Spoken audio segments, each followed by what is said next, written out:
Hello and welcome back to Outside the Box, an MLS podcast. We are happy to be back here. Of course, we have Jeremy Peterman of Cascadia FC. Hello. And Joss of Wikipedia. Big fan. Make sure you donate every month. And of course, my name's Warner's Box State Footy. As you can see, we are now in video format, and we had to do some MLS heritage picks, some history, some lore. Jeremy's is really on fitting. Jeremy, can you enlighten us about the map for A Fire? Columbus used to have a very cool soccer-specific stadium. They still do, but at this old one, they had a scoreboard, and one day it caught on fire during a training session. Wait, I thought it was before a game. I don't think it was before a game. Wasn't it during a national anthem? Because then I think the PAs blew it out. I think that's what I remember from it. Hold on, am I not properly we got a lore dispute immediately into the actual podcast. This is huge. You just don't get this kind of coverage with professional outlets. This was okay. According to Reddit, it was at the same time that Precourt was finalizing his purchase of the crew. Okay. So yeah. I think maybe there might have been two fires. I think that's where I'm potentially messed up. A second fire? Yeah. Yeah. They're in Chicago. Oh yeah, it was right before a game. It was right before a game. Okay. I was like, I know that's deep down in the knowledge there. What about yours, Joz? Tell us about Peter Vermees. That's Peter Vermees absolutely mogging the hell out of Sir Alex Ferguson. He is mogging him in every sense of the word. He's intense. He's got the buzz cut, look like the short back and stomping, looking on point. And this is after the, at the time, Kansas City Wizards beat Manchester United in a preseason friendly. And this wasn't like some scrub United team. I like Giggs was out there. They had Rooney. They had a bunch of guys out there. And Kai Kamara ended up scoring the winner. It was at Arrowhead Stadium. So sold out crowd even before, like we could do it even before Messi showed up, which is awesome. And I don't honestly, I don't think, like, if this game doesn't happen the way it does, I don't think Kansas City is a World Cup city in 2026. Oh, you just one of those butterfly effects. Not the place to remind us all in Denver. My bad, bro. But that is a MLS lore for sure, because I remember that game just being, I don't personally remember it, but in digging in and doing research on it, just its impact of just because from this, wasn't SKC born out of the interest in this game? Yep. They realized that they could still do it. They could still have a team here. 16 years later, they're still around. So with an insane roster right now. Peter Vermees was almost there. Almost made it the full time too. Oh man, I love it, dude. Mine is Marvel wins bronze FIFA 15 card, 96 pace or 94 pace as a center back, bronze. I love FIFA, guys. I grew up playing all those games, and nowadays it's not the same for me anymore. I don't know. I've officially lost the FIFA bug, even after getting the new one recently. But when I think back to legendary cards, dude, Marvel win, dude. This one solidified a lot for me as a Rapids fan, honestly. Literal chills, bro. Iko Para. Who remembers? Oh, the Iko Para card was sick too. Who was there? I was the Dominic Oduro Toronto card. Ooh. Dude with the pizza. Filthy. I should have had that as a heritage pick, dude. There's plenty. But fellas, I appreciate the heritage picks. This was honestly Jeremy's idea, so he just rolled up to the pod with it. Love the energy, honestly. And we're going to need a lot of it here as we try and go through all of these off seasons.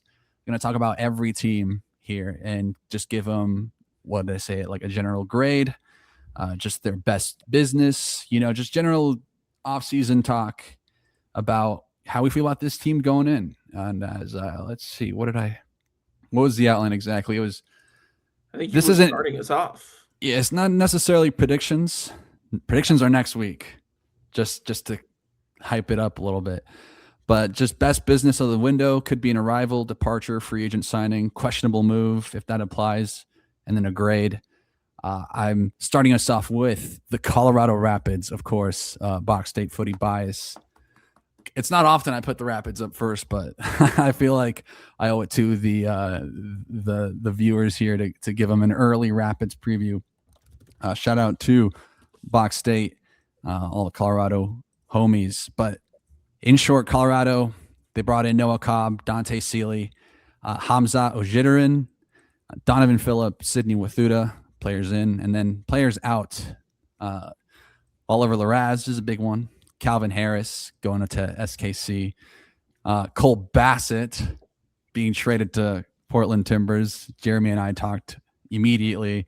I guess not immediately, but a little bit of morning after emergency Burgundy banter show. But you should check that one out for a bit more of an extended play on that one. I mean, Rafa Santos is gone.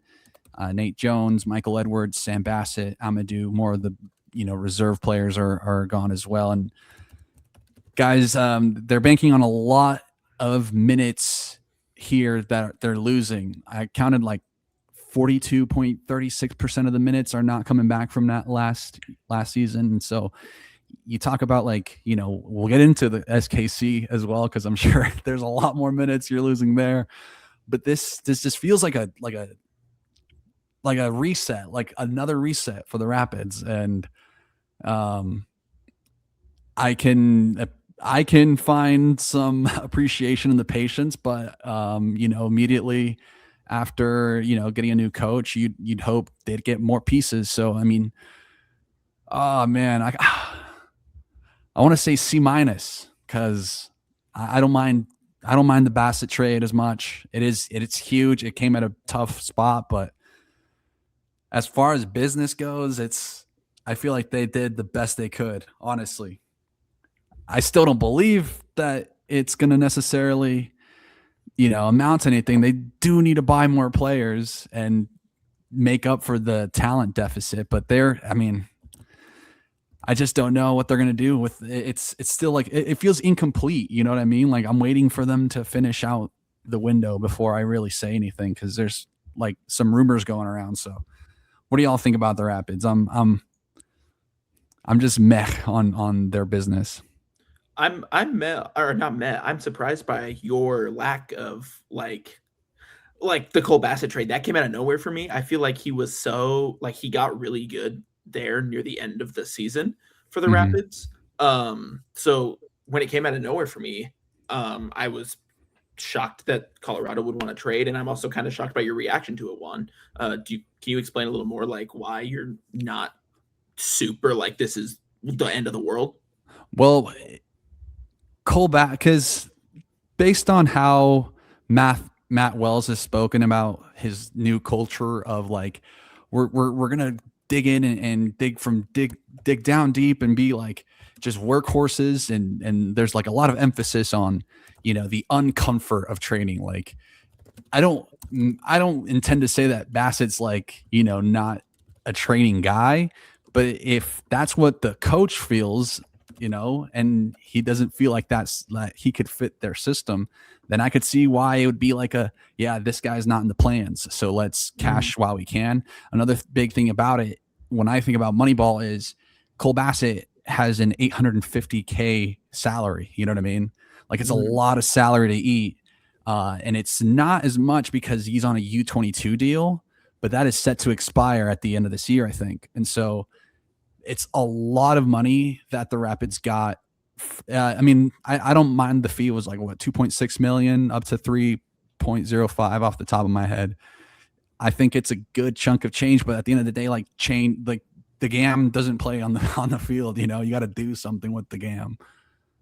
Like I'm ready for them to I saw Raul Jimenez was available, and it's like, man, if you want to just, invigorate the fan base here, go and get Raul Jimenez. Like, you know what I mean? I still think he'd be a proper player in this league. Yeah. The Jimenez point, I think he definitely reinvigorates the fan base, but you got cash for Navarro probably. And then I think you Navarro's want another staying guy- now, though. Oh. Because So I don't know. strike. I mean, there was reports that Navarro may have gone, and I was like, I'll see it when I believe it. But it was like Monterey was calling, and I was like, if they sell, they sell. But he's sticking around so far. I don't know. Yeah. My concern is with Matt Wells because, as you can see, I'm wearing this beautiful West Bromwich Albion jersey today. Who also hired a former Tottenham assistant, last summer. He didn't last 6 months. More on that later. But I'm a little concerned because like the ex-Tottenham assistant, but I mean MLS is such a weird league, so I feel like I feel like he's going to have some time to at least build something. And one thing that I did like that Colorado did this offseason was they went and got Dante Sealy from our beloved Montreal. And he's going to have a starring role in this team. At least that's what I believe. I mean, you don't fork over that much gam for that guy to sit on the bench behind Cudi Pietro and like insert other winger, maybe Manyoma, which that's another thing to be excited about. Full preseason for Manyoma. But I'm interested to see with new coach, given how Armas just kept on trying to screw with the system last year. Does Wells have an identity for what he wants this team to play like? It seems like Bassett didn't really fit into that. Good for me. But I'm really interested to see whether or not the Pids are going to be plucky or if they're going to be like this is like year one rebuilding type of season. Any other thoughts on that one, fellas? Also, Jeremy, I'm a little too close to you. No, you're good. I was just hearing myself through your thing, but you're good. Let's go to another team with a lot of minutes turnover, as I mentioned. It's going over to SKC, who I've just, last time we spoke to Josh was big ups on David Lee. What has David Lee done since, my friend? I suppose maybe bought a house in Kansas City. Tell Maybe us what's going on. Besides that, appointed a new coach. Raphael Wiki has come in. I've got the same rubric started here, so don't let me get ahead of myself. Let me start with our outgoings. Our notable outgoings was just about everybody. I think we ended the year with after the league cuts, I think we ended up with around 13 people on the roster, 13 players. And I feel like that had to happen. I mean, we were really bad last year, and the numbers spoke to that. We had the second lowest XG in the league and also the highest XG against. And it was damn near 7. It was 70.6 XG against. That's awesome, guys. Isn't that great? So I think the kind of cuts that were made were not cuts that would have been made previously. Tommy is gone. Kyrie Shelton, gone. Volader, gone. Ndembe, gone. Leibold, gone. A bunch of guys that had been here for a couple, 2-3 years are hitting the road. They're saying, see ya. So I think perhaps most notably, aside from all those guys, Kerry Zavagnin, gone. A guy whose name is literally on our stadium. He's in the Wall of Fame. He's been there for, I think, over half of his life has been spent at a Kansas City soccer organization. He's gone. So big changes were made. And with that, I think there was a lot of hope. Now, notable incoming since then maybe has dashed that hope a little bit because aside from the big one, Raphael Wiki, who has come in after a bit of a hiatus in his coaching job. He last coached in Switzerland at Young Boys. He won a title. He was there, I think, for 2 years in a row, won a title his first year. And then in the SKC press release, they worded this a little funny. They said he left them in a good spot to win a second title. They're not mentioning that he choked a 14-point lead in his second season. to cut it down to like 1 point when he was sacked. But I don't know why they wouldn't mention that. For all of us MLS fans, all of us sickos out here, we'll remember his time in Chicago. As some fans will remember it as underwhelming. Some fans will remember it as disastrous. Others may not remember it at all. And to them, I say congratulations. It was kind of in a weird time for MLS as a whole.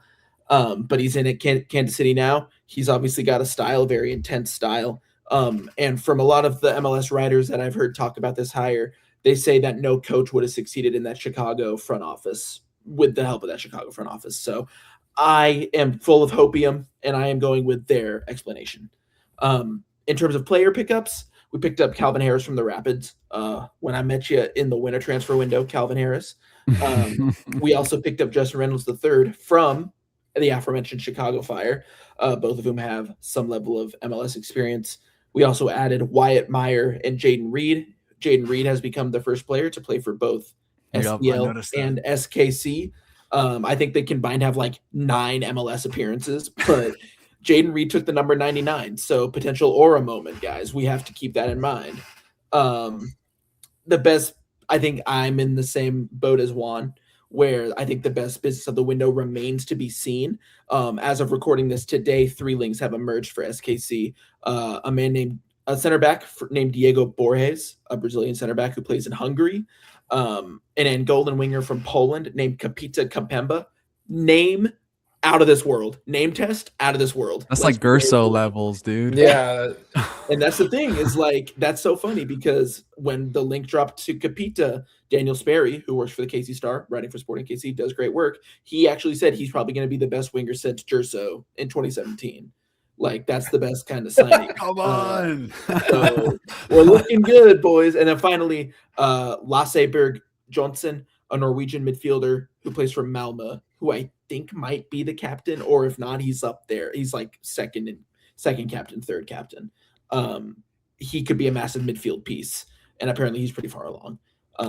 The best, as of right now, though, the best move, Calvin Harris. We got Missouri Adam Killa to do a dance at Children's Mercy Park. That was a good move. If you know, you know. The most questionable move, though, Stephen Cleveland becoming the 4th goalkeeper on the roster is just funny. What do we need 4 goalkeepers? I don't know, dude. I don't know. So my grade right now is an F. Oh, really? Sorry. I'm not moved. Damn. See, mine was C- because I'm still waiting for it to drop to like a D-, you know, like I'm but F off the gates, dude. Jeremy, you got anything for SKC? Like I said, it's more on West Brom. You know, last year around this time, Raphael Wicke was this close to becoming the West Brom head coach.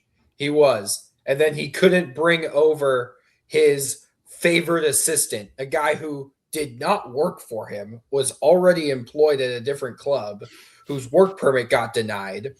So Wicke ends up pulling out of an opportunity to lead West Brom.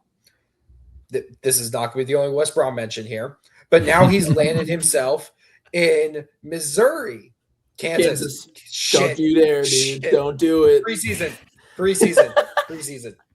That's my preseason pass. He's landed himself in Kansas at Children's Mercy Park on a team with 20 outfield players, only one of which is a left back. But he does have Stephen Afrifa. He does have Daniel Shallowy. Year 2 of Manu Garcia and Shapi Suleimanov. That's something to at least be a little bit proud of. Year 2 of Dejan Joveljic. So, oh, come on.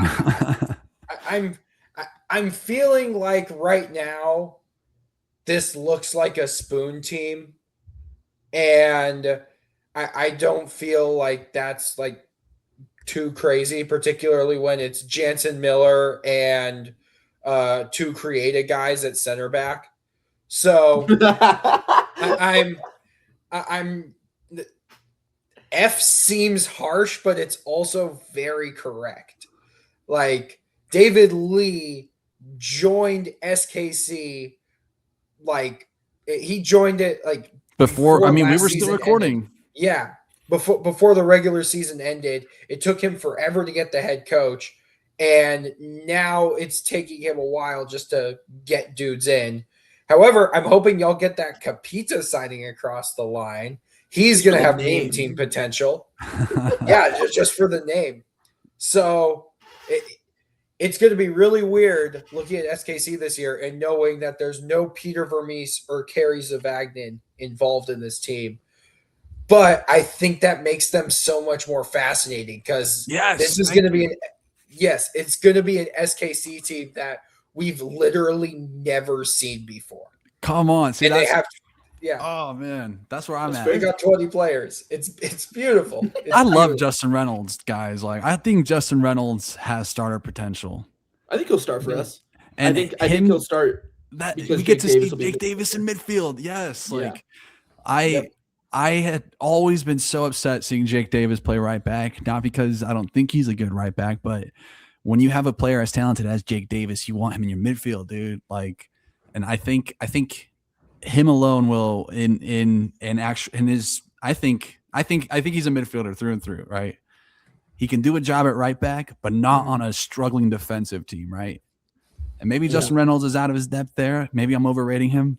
Still, it allows like, you know, we're seeing San Diego go out in CONCACAF Champions Cup and play players like Wilson Eisner and Manu Dua and Chris McVeigh. These guys that like by no means should have like this amount of like, you know, transcendent ability, but through coaching, you know, Mikey Veras, coach of the year candidate, Rafa Wicki, you know, it's not the same. It's not the same because I think, you know, I want to give Wicki more time. Like, I want to see if he's on like long fraud watch, like, because I think like, I think he just didn't have enough time in that Chicago team. Also, a Chicago team that was forcing the Lugano partnership a lot, and they were pouring a lot of those players. It's uncharted territory, but I feel like, I don't know, I'm hyped for Justin Reynolds, guys. Like that was my, you know, oh man, I wish that was, you know, giving Reggie Cannon some competition over at Colorado for that spot. You know what I mean? Like that's the kind of signing I see Justin Reynolds as. But for him to be, you know, potential starting right back one for SKC's rebuild year, I'm here for it, dude. I'm here for the young fellas getting a shot at outside back. Absolutely. You guys have more hope than I do, so I appreciate that. I wanted to say one more thing before we move on is a lot of the reason behind the F grade was that I think a lot of the fans were expecting more so far. And in a matter of like, this could be such a pivotal year for the team. They just haven't done anything to prove like we are taking this seriously yet. So I think the general consensus among the fan base in and around the city is like, oh yeah, we have a men's soccer team too. Mm-hmm. Well, so slowly but surely, right? Rome wasn't built in a day, dude. Also, Chris Armas coaches our women's team now, so they're gonna have to learn. They're gonna be wanting to learn about Sporting KC. Oh man, let's go over to a team I thought was going to lose early on in the window, losers of the offseason, and they kind of turned it around a little bit. Portland Timbers. Jeremy, tell us about the once losers of the transfer market that may have saved it in the end. I don't know. What do we think about Portland? I'll let you lead off. This has been a weird offseason, guys. It's been really, really, really weird. Now, there's a couple of things to keep in mind. After last season ended and the Timbers were spanked 4-0 by San Diego, 75% of the fan base wanted Phil Neville fired. That was never going to happen because this is the final year of his contract. Why would you fire a head coach in the final year of his contract with several, I would say, not so much extenuating circumstances, but like, not excuses either, but like things have not gone entirely to plan over his previous 2 years. You have all the Evander nonsense after 2024 ended. You had Jonathan Rodriguez missing pretty much the entirety of 2025. and set to be out until the end of summer for 2026. Well, What he's do you do with waived. him? Yeah, you waive him. Now, this was something that I didn't think would get done this week. I thought it would get done a lot earlier. Now, did it need to get done early in the offseason or late in the offseason? It needed to get done before rosters froze because the Timbers need to go to the 2-4 and they cannot have a third DP on that. And they already went and got his replacement last summer with Christopher Velda. But the other things they needed to replace were all these outgoing players. Look at all these beautiful, beautiful Timbers who I unconditionally love, who will no longer be on this team. Felipe Carbajo, who was a Timber for 1.5 games before he tore his ACL. Maxime Crépeau, who has since left in free agency, filled a big need at another contending club. Christian Paredes, who returned to Paraguay after being the second longest tenured player on the team when he left. Matias Rojas, who could have been that guy, but was hurt too much. Dario Zuparic, who just signed in Israel yesterday. And David Ayala, who got cashferred to Miami. I love when that happens. And the aforementioned waiving of Rodriguez. That's a lot of players who have been on this team for a very long time. And when you have a team that is still composed around a core of players who won MLS's back in 2020, we never forget that, and made it to the Cup final in 2021, which a fair amount of those players were there for, now there's a serious tenure turnover. So how do you replace them? How do you replace these players? They still haven't replaced David Ayala yet, but they've replaced the U22 spot that he used to occupy with Cole Bassett. Such a jump scare every time, dude. Cashfer of the offseason right there. And I love the Cashfer rule. And the Timbers had been victimized by it with Evander, Ayala, both of them leaving, both of them probably the best player on the team the year before they were traded. So now you come in and you use the Cashfer rule to your advantage. You pick up a proven MLS player who was best 11 caliber in 2024, but was just screwed over by Armas last year, putting him on the wing, putting him all over the place, except in the base of a double pivot where he's pretty good at playing there, guys. That's really good. That's really, really good. Being able to get Cole Bassett, fill that U22. That's the only major roster slot they've been able to fill.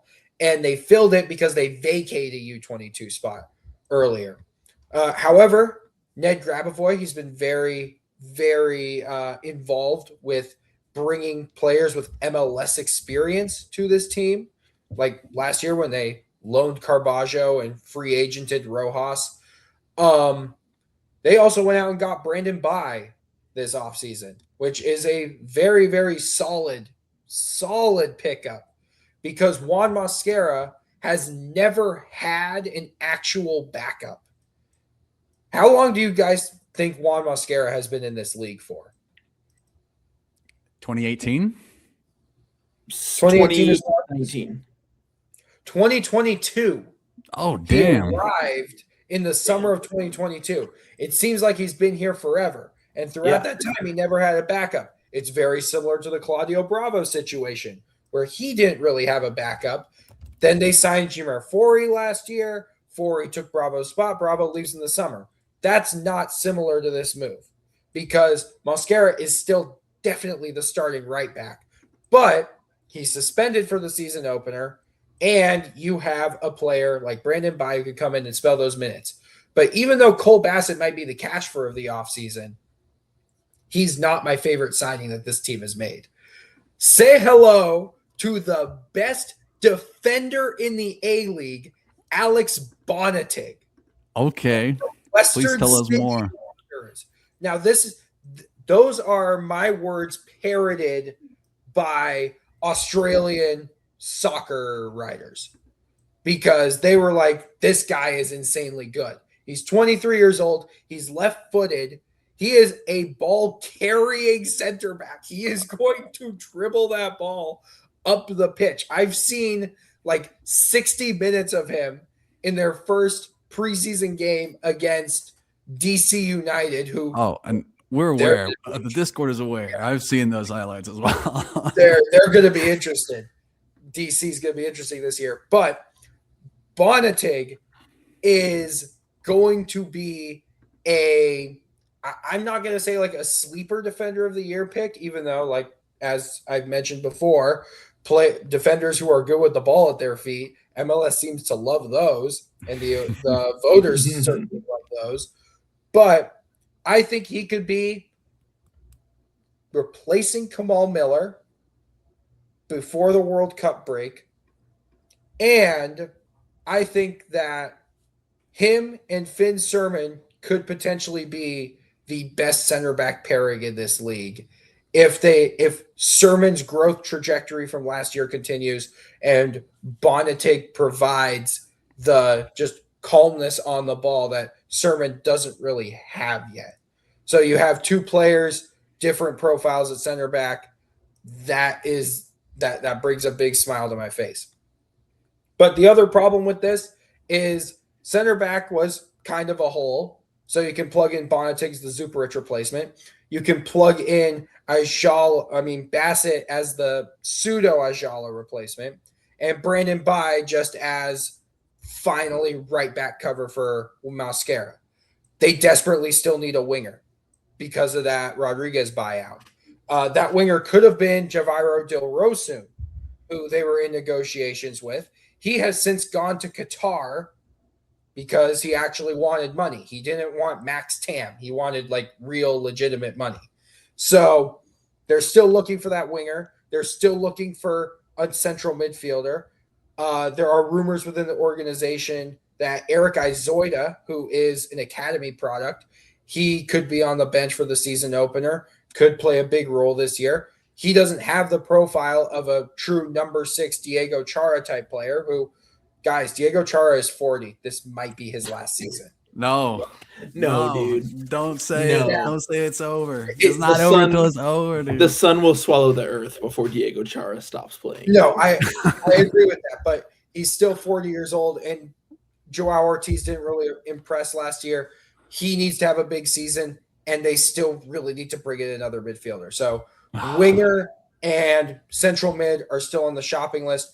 As of right now, I'm giving this a C+ because I don't like the Ajala fee. Miami got him for $2 million, even though it's basically like a loan for one season. They paid $2 million as a loan fee for a cash for because he's going to go back to Argentina after this year. I still don't like that Ajala fee. I really think they should have had a midfielder already in. The winger, I believe, can wait, but based on conversations I've had with people within the organization, it seems like that winger is like getting closer than the central mid is. I don't like that much, especially when you have Anthony on the roster and you do have Ariel Lassiter. Also, Omir Fernandez, because Box State, he's out for 6 months with a broken foot. So they do need another attacker, but they really, really need that midfielder. They've neglected that midfield for so long. They just kept on saying, oh, Diego Chara could do it. It's the meme of the cow who's like milked up, except Diego Chara always has milk. Like he will never be dry. They can never milk Diego Chara dry. Damn. But I'm going to give it a C+. I'm excited about these new players. There still needs to be more. I think my words are more optimistic than the C+ grade, but that's just how important I view a new midfielder as. What do you guys think? Let's go to Joss. Well, the Cole Bassett trade, like I said, when we talked about the Rapids, came out of nowhere for me. I thought it's a really smart pickup for a 24-year-old, and I think the main reason why I think it's a smart pickup for the Timbers is that there is still sell-on value in Cole Bassett, I think. I could really see him at age 26, 27, if he performs well, take one more shot at maybe like a championship side. I love that. a higher tier Portuguese league side, one of those a West Brom potentially. Even though Eric Ramsey might go, rest in peace, Eric Ramsey. I think that there is some sell-on value for the Timbers in this cash for trade. So I think that not only will they be getting a good player, that like a good midfielder that, you know, I think would work well with the milked cow that is Diego Chara in midfield, but also provide just a little something different that maybe Ayala was not able to provide, a little more two-way in Bassett. I think you get more on the attacking side of things than Ayala was able to give. I was not privy to. I knew the Jonathan Rodriguez thing wasn't going well, okay, but I wasn't privy to like how poorly things really were going for him in the Timbers. So seeing him cut, like that's a big move, and it feels like the kind of move that, not to be guy who only ever watches Sporting KC pilled, but like the kind of move that like a front office makes when they know that they need to make drastic changes. I think of like cutting Eric Tommy on SKC, for example. Jonathan Giovanni Rodriguez. Dos Santos on the Galaxy in 2016. Yeah, massive, like a massive move that like, because I remember when Rodriguez signed, that was seen as like this other level. I mean, this was a Uruguay international. He'd played in Mexico and done well. He played in Saudi Arabia and done well. So he was seen as this needle mover. And when it doesn't work out, it takes guts from the front office to be like, we were wrong. And so that's a move that I really respect. So yeah, those are my takes. It's tough because a healthy Rodriguez, and this is entirely injury related. Like he had to go on cartilage restoration surgery in his knee last year, which it isn't. It's kind of weird that the Timbers have had two players in the past 4 years have to undergo this exact surgery. The other one was Felipe Mora. But when it became clear that you don't know how he's going to be when he gets back, and you're really only going to get that 2024 season out of him, like you just kind of have to pull the trigger on cutting him. And a lot of the Instagram fans are pissed about it because they aren't that smart. But the people who are the people who like do follow this team properly, they're like, okay, yeah, like they're surprised it didn't happen earlier. So yeah, it's brutal to lose him, but not just for what he could bring on the field, but for the locker room aspect. Wanders, what do you think? Would you like to talk more about Cole Bassett? No, I've done all the Cole Bassett. I really like what Josh said. I don't know if the sell value. I think the Rapids realized maybe Cole Bassett doesn't have the sell-on value and just decided to maximize on here first, because at first Cole left on loan and that was like, oh, he'll like, maybe be back. And when he did come back, it was like little homecoming vibes, right? But I think, I don't know if you do get another Cole Bassett European, offer, unless he, is put in a position to do so, right? And on the Timbers, I think he is like, I like what Josh said. I think he could, have an outside chance at a championship side. Just needed a scenery change, right? Because I don't know if it was coming from the Rapids, but as far as like Portland goes, I am a fan of like all the outbounds. The David Ayala one was tough, but I mean everyone else like Crepo and Pantemis, that there was a charm to watching them battle it out, and Pantemis ended up winning it out, I think, obviously. But I like Pantemis. I like Bonatig more. You hyped that one up a lot, and so I'll have more on them long term in the predictions show. But I do think C+ is they're that one outside signing away, right? But they need two. Like Cole Bassett cook, dude. Come on. He'll cook in the base that midfield. And Ian Smith too. Come on. Year 2 of Ian Smith. That's what I should have really led with. But Charlotte FC, as you guys can tell by now, Daniel's not here with us. We'll touch on the Daniel stuff maybe like next week. But he was not able to make it tonight. But we will talk about Charlotte, of course, because this is the pod order of Charlotte. And in true shill fashion, I think he probably would have brought up that it's kind of like a run it back type deal. You got to replace Adelson Malanda. That's a big piece to replace. They looked to Henry Kessler, who, the injuries, that one's a tough one, but I do really like seeing Kessler minutes. Like, I think Kessler is a really good center back in this league, and would love to see him as a starter, if he's healthy enough. I don't know if he's Malanda levels, right? But still, like, just a tidy center back in Kessler when fit. They brought in Pep Biel, Luca de la Torre from not even from San Diego. They went to Celta de Vigo. They saw enough of him in MLS and decided to bring him back. It wasn't weird when he lost a spot in San Diego, but it was like eye raising, right? Because this is a guy that had played in Europe and had came in with a bit more like fanfare and kind of that European background, and he wasn't even a starter on San Diego, which is again insane. But I think in Charlotte he might be under an English manager, better under an English manager like Dean Smith. So hopefully some of that rubs off on him. Losing Jaquiel Marshall-Ruddy is tough, but then Marshall-Ruddy's now on the Red Bulls, which is insane. I'm excited for that. Jake Callender in back up to Kalina in case suitors come for Kalina. I think Callender, it's not too long. Callender was a starter in Miami's Leagues Cup victory for their first ever championship. So it's kind of insane to see him just now depth at Charlotte. But I don't know, fellas. I like the business. I am excited for year 2 of Zaha. Taklomati again getting another run out as the starter now. Hopefully he doesn't leave. I'm willing to give them like a B.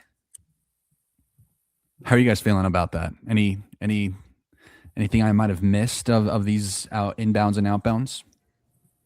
I really like how they brought in David Schnegg too.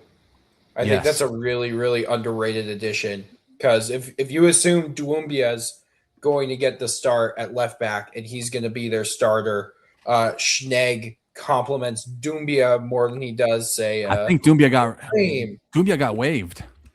He got waived? Yeah, that was like that. I found out that Doumbia got waived. Like it happened right before the playoffs. It was so sneaky. What? Okay, that's nuts. Well, David, either way, Schnegg, he's still a good starter in this league. It's not his fault he had to waste away on those terrible DC team. Well, last year, and then the one that just missed the playoffs in 24.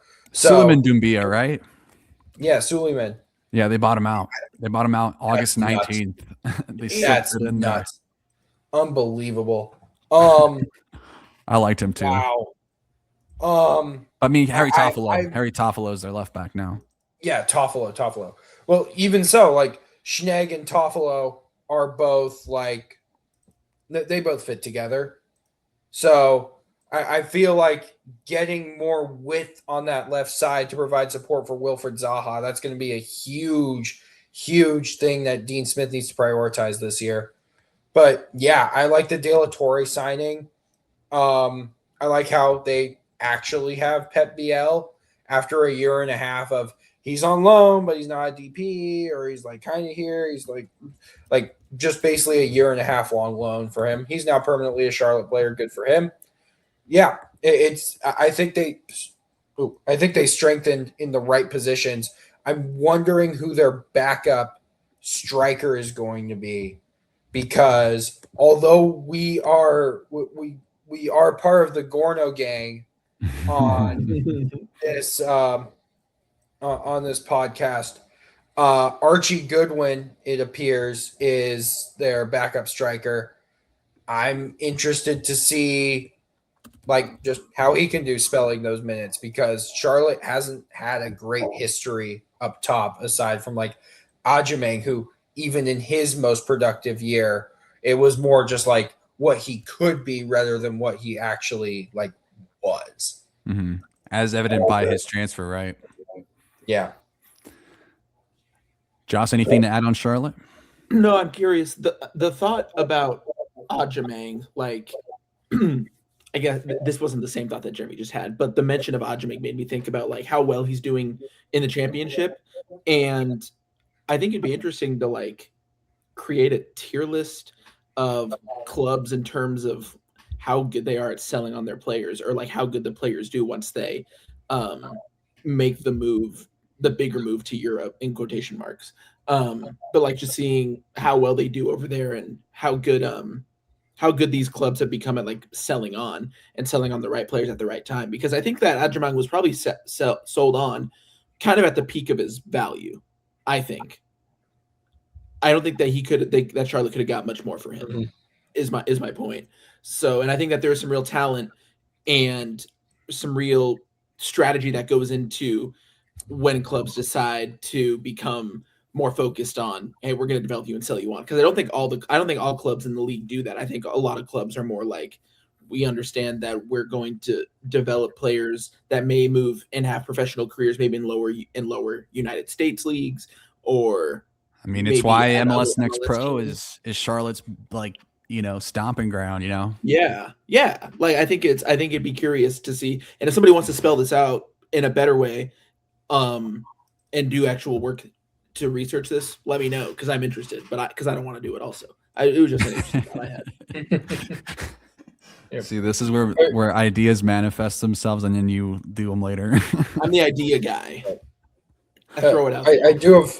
I do have one other question that Daniel will probably be able to answer this, but there's got to be a better use of their DP slot than Liel Abada too. Yeah, so I thought that he would have moved on this window. Yeah, I'm interested to see how long he's on this team, or maybe he can play himself back into a starting role ahead of Kerwin Vargas. I don't know, but that's another thing to watch, because with those high value roster slots, you need guys who are going to be healthy and contributing. And yeah, I don't think Abada is fitting that criteria right now. Let's shift on over to the Galaxy fellas, who had, were the bells of the ball in the offseason, as I like to say, because they landed Justin Hack. And I thought that was a very, very savvy pickup for them. I mean, Justin Hack, like, I want to like hype up as this guy that was just briefly mentioned last year in passing and just has gone on to be, a top prospect in the free agency. Love me some Justin Hack. I think he's like, his development has been awesome to see, and happy to see him in land at a spot like the Galaxy, who really need them guys. I mean, they got rid of Zanka via mutual contract termination, right?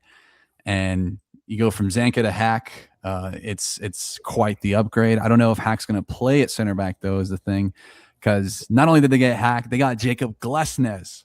So they went and got two just stout defensive guys. Glesnes, of course, it was him and Jack Elliott that ran the Philadelphia Union, and then Elliott left, right? And Glesnes remained the guy there, right? And so, he has always just been like a top tier center back in this league. So the fact that the Galaxy have him, it's Glesnes in the West. Like I love these cross conference transfers, because now it's like, okay, Western conferences, how are you going to score against Jacob Glesnes now? Joao Klaus coming in, that's another meme team legend. There was almost that spot where he didn't score. Eric Tommy, I think, is a savvy pickup, just because he'll be on a team with an actual defense ahead of him or behind him, I should say. And then the outgoings, I mean, I'm surprised to see Diego Fagundes go, but and have yet to see any MLS team pick him up. I think he's still a very decent player in the league, and I think figure out a good contract situation for him, and it could work, right? But Zavaletta's gone, Miguel Barry's gone, two options that just Not didn't Miguel really. Barry. I know. Miguel Barry had that one great season in Columbus, and that was it. But I want to give this. I mean, I didn't even mention the Ricky Puig news. That's kind of the massive blow of this, right? And it's tough because it does impact the grade a bit, but it's completely out of their control. Without the Ricky Puig news, this is just an A+ for me in terms of we had a really bad season last year. We need to claw back some defensive depth here and really load up. And then losing Puig is it's tough. They're going to have to do another year of it. Maybe they find a spot to fill it in. I think they come back in the summer pretty strong. But until then, I think it's still, a B. Just losing Ricky is tough, dude. It's sad because I think Ricky Puig is really good for the league. I think he's got a great online presence. I think he pisses the fuck out of LAFC fans, which was funny to see. You know what I mean? He's like a real villain type vibe, right? And I love it. I love seeing him play. I like seeing him, in the league. And so it's a tough one, dude. It's honestly a tough one for me to see. Fellas, I'll throw it over to y'all. And how are you feeling about the Galaxy? Oh, I mean, it's hilarious that Joao Klaus and Eric Tommy are on the same team now. It's very funny. Yes. Funny little side piece. But yeah, the Galaxy, I mean, we're all expecting them to be better than they were at the start of the year last year. They're not nearly as hampered with MLS roster rules that somehow don't apply to Miami or LAFC as they usually are, or as they were last year. And so they didn't have to let go of players like Dejan Joveljic. The Ricky Puig news is obviously the big thing, right? I mean, him having to be out until 27 because his surgery didn't work, and that's devastating for him as well. I mean, you work every day to come back and play, and then suddenly you get told that the surgery, which wasn't even in your control, did not work. And I get that's got to be heartbreaking for him. I mean, the last time that we will have seen Ricky Puig play, I think he will have been 25, 24. He's 26 now, so, and now we won't see him until he's 20, 27, 28 maybe. That's nuts, that's crazy. So just puts it into perspective. But Gonna make me cry. I think the Galaxy. I think another. Sorry, I'm sorry. That's I'm a big Puig guy. I wonder though, because it's interesting that, and Jeremy, maybe you can provide some light on this too. But Puig is obviously DP at the Galaxy. He's hampered with injury problems, but they haven't cut him. Jonathan Rodriguez at the Timbers, a DP hampered with injury problems, and they cut him. Is it just Puig has a lot more social capital in the bank for what he's done for the Galaxy than Rodriguez did? Puig was an MVP. That also makes Rodriguez was a newcomer of the year candidate. Yeah, that makes a lot of sense. Puig is mid-20s, Rodriguez is 32. Yeah, that all makes a lot of sense. Okay. No, I get the sentiment though. I was trying, man. I was out here. I mean, that's why they put him on SCI, because last year it was a thing where the effort. Last year was a thing where, well, maybe we might see him at the end, Yeah, and now he definitely won't. That's maybe you should have made the SCI case last year, right? But then this year you absolutely have to, because it's just tough. It's a tough position to be in. Yeah, I think the Galaxy right now they're going to be better than last year. I don't think they're going to be I think they're going to be maybe in the wild card spots. We'll obviously do our predictions later with more in depth. I think it is obviously so tough, but maybe it's one of those things that stirs them on to be even better, that perform above expectations, do it for Ricky kind of thing, Yeah, if there's ever a team to do it for Ricky, it's this one. Joss, I want to stay with you. We're going over to Inter Miami. Oh yeah, baby. Who I mean, they're gonna do it again, fellas. They're gonna absolutely do it again. My frozen pizza just popped in the oven. I'll be right back, and then we can do Inter Miami. Well, I'll pause it. All right, we're back. We had to pause as as y'all heard Joss just immediately put that burning pizza in his mouth, dude. We're professionals, bro. Inter Well, Miami. Inter Miami, dude. Tell us about him, bro. Let's talk about some outgoings for Inter Miami. Jordi Alba retired. Sergio Busquets retired. Allende went back to his parent club. Rocco Rios Novo, who remembers him? Great name, right? Cramashi went on loan to Parma. Redondo too, as well. I mean, a lot of guys who got meaningful minutes for the MLS champions Inter Miami last year. I think for a lot of folks, having like an outgoing window like that is for a lot of teams it would be disastrous, but this is Inter Miami who we're talking about.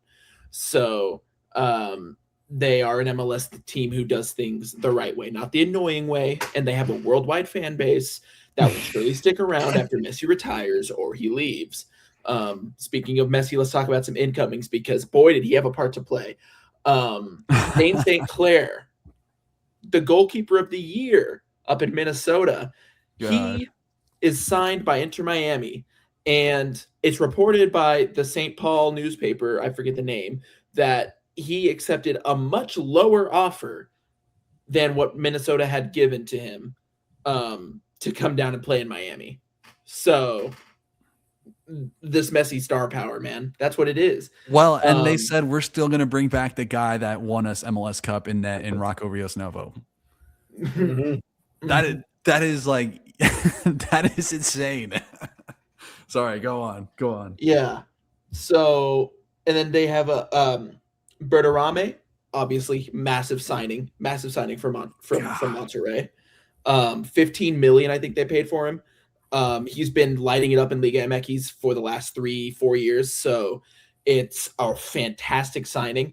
A+. I'm not getting any signs of it being another Pizarro signing, but how funny would that be if it was like 2 in a row? 2 signings from Monterrey in a row that just don't work out. The aforementioned Ayala signed in a similar fashion to Dane St. Clair, this time from the Timbers. Come down and play in South Beach. They also got Mikael. Man. So just shoring up that defense as well. Obviously, Thomas Avalos is another player who's left, and I think they've upgraded massively. And another one that I almost like forgot happened, but Sergio Reguilon coming in to replace Jordi Alba. So, golly, man, it's like everywhere you step is just gold. Yeah, it's just you pick up like $20 bills on the ground. It's insane. It's insanity. Why does this get to happen to them? You know, I wonder why. Yeah, right. So if I were talking best business of the window, it'd be take your pick. Is it Dane St. Clair, the reigning goalkeeper of the year? Maybe. Could it be actually they're upsetting LAFC by poking around Buwanga? LAFC, the other team. The business that didn't happen. Really close enough. Yeah, right. The business that didn't happen clears so much of the business that actually happens. But they get in his head. They make Buwanga like maybe he's not on his game for this season, so that LAFC can't even run them close in MLS Cup. Because really, that's the only other team who's good enough to run them close. Maybe that's the business of the window. Or is it the ritualistic sacrifice that they do to keep Messi playing and healthy? Maybe. Miami just have it all, man. Okay? Man. So if you ask me if I'm grading this, it's an A+. This is an A+ window. Honestly, it is. They also made DePaul's loan, however they worked that out in Garberbuck's land. They made that. Allende is back too. Oh, he is back? Yeah. Oh, gotcha. Okay. They got him for $5 million. $5 million. He's not a DP, guys. Maybe I blocked that out. Maybe that's why. I mean, you every time you said, "Oh yeah," and I'm like, "Oh yeah, they did get that guy too." Enough Miami talk. Jeremy, take us to San Jose, bro. Wait, can I say my questionable move? Oh yeah, questionable move. Sergio Reguilon. Actually, I think he might actually be a more questionable move than people are maybe willing to expect or willing to say. The guy has not really been playing much high-level soccer the past few years. I don't count Tottenham as high-level soccer. So if people are expecting him to replicate what Alba had done at Miami, I don't think that that's the case. Okay. That's my case. Okay. I love it. Yep. Jeremy, tell us about San Jose. Transfer market ranks every team in terms of the total market value of their squad. San Jose has the lowest combined market value currently of any MLS team, lower than 20-man Sporting Kansas City. That's what I'm saying, bro. What? Yeah. Now this is a fun little it's a fun little nugget because I picked San Jose at the start of last year to finish 4th in the West. They missed the playoffs, but they put up really good underlying numbers, so I pat myself on the back for it and blame goalkeeping variance and their inability to get a settled midfield down. But one thing they did have was a killer attack with Christian Espinoza, Chicho Arango, and Joseph Martinez. With the addition of DeJuan Jones at the end of the winter transfer window, it looked like this team was just going to pulverize people through the rest of the season while also getting pulverized on the defensive end. They were truly box office. They were set up to be just beautiful. And then in one offseason, it all came crashing down. When you play Football Manager and you're looking at the contracts that are about to expire, there are multiple options that you can choose from. If that player has an option that can be extended, all you have to do is click a button. This was Christian Espinoza this offseason. Christian Espinoza had an option in his contract to be extended for another year at his same price point in San Jose. GM Chris Leach decided not to do that for whatever reason. It is the dumbest move by anyone, any GM this offseason is Chris Leach not triggering the 1-year extension for Espinoza. Reportedly. Because now I'm thinking, what does that look like in the where does one go to find the MLS buttons so I can move some players? It should have been at the center of his desk, right next to his mouse. Something where if he's accidentally reaching for his mouse, he can hit that button. This team cannot lose Christian Espinoza, but they did. He hit free agency. He signed with Nashville, nearly with Portland. That's fine. That's good for Nashville. You're mad. I'm mad about it. I'm a little mad about it, but it's important that Portland nearly got him. It came down to the player. He went with the team that just won the Open Cup last year and will be playing in CCC. That's okay. But he's not there. Throughout the majority of the 2020s, San Jose has been garbage, aside from Christian Espinoza. So they're entering this year already without their talisman. That's just one player after a very good 2024 offseason. This offseason for them has been hell. Oscar Verhoeven got traded to San Diego. Wilson Eisner has option declined and also joined San Diego because San Diego is just collecting all of the actual good young players that California clubs do not want to develop. Luca Bombino also, shout out. I was just going to say Bombino. That's a Bombino reference, boys. Mark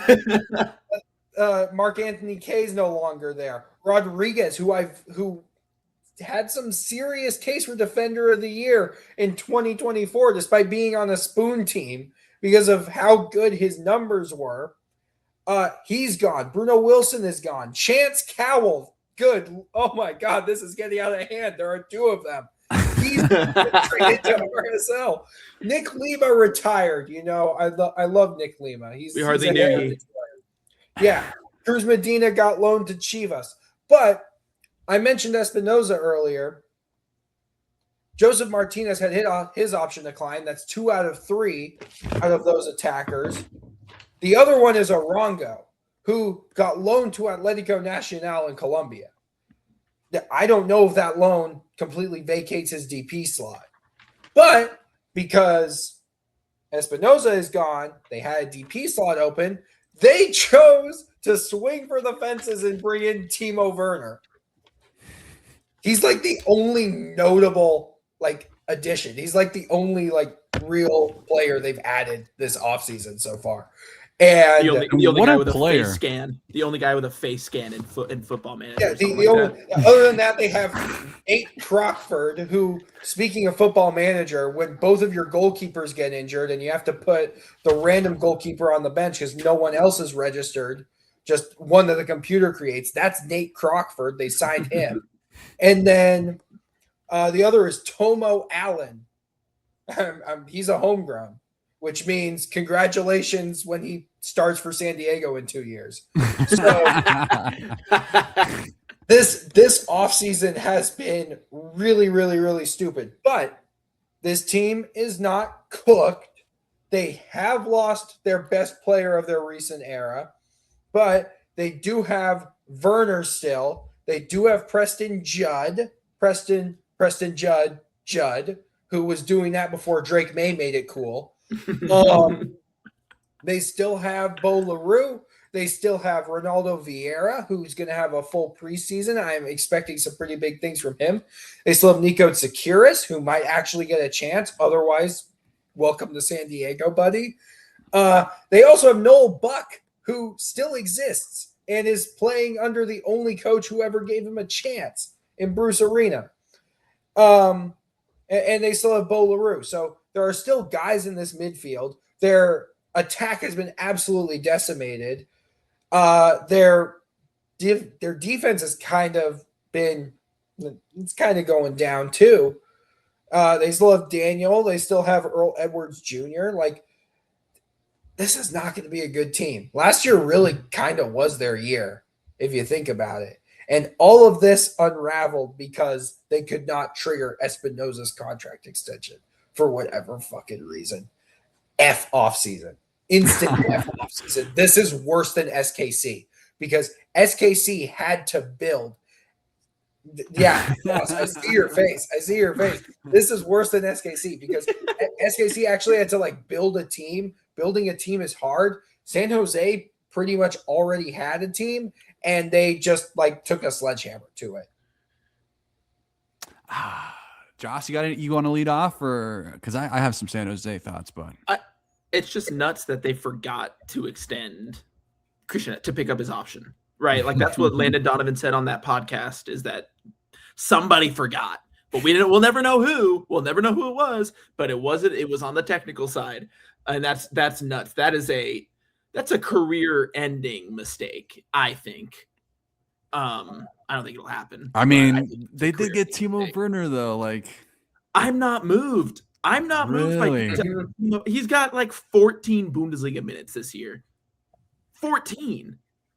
I'm moved, man. I am moved by 3 Werner. games in the Bundesliga. He hasn't been good. Like, I know that the standards are different, but he has not been good since 2021. The thing is, crazy thing to say. I think he's still going to do more work than Joseph or Arango did off the ball. Yeah, that's the one thing. He'll be better off the ball than he will be on the ball. And Okay, he's not going to have Espinoza spamming crosses for him. So yeah, like, he is missing that. He's missing. He's gonna be missing so many sitters this year. Here's another thing, though. Because I think this might mean. I mean, you get rid of all. Who's going to play wing for this team, right? How many wingers does this team actually have? I think it's very little. I think because first kick-based reference here. I was setting up all the probable lineups for the teams, and I had no idea how to fit San Jose outside of a 4-3-1-2, which I think is what Bruce played mostly at New England in 2023. 2023, before 2023 when he got sacked, it was a 4-3-1-2. If this means we get a base 3 of LaRue, Vieira, Harks, and Werner and Judd as like 2 up top, I like how that looks. I like that more than Joseph and Arango, who both are kind of guys that need the ball to do much with it, right? And I don't know. I like the Werner move as it does build some intrigue, but I mean, losing Espinoza like that is, And maybe we never know. Maybe this was, planned. Maybe it's just funnier to think maybe they, forgot to hit the option to trigger.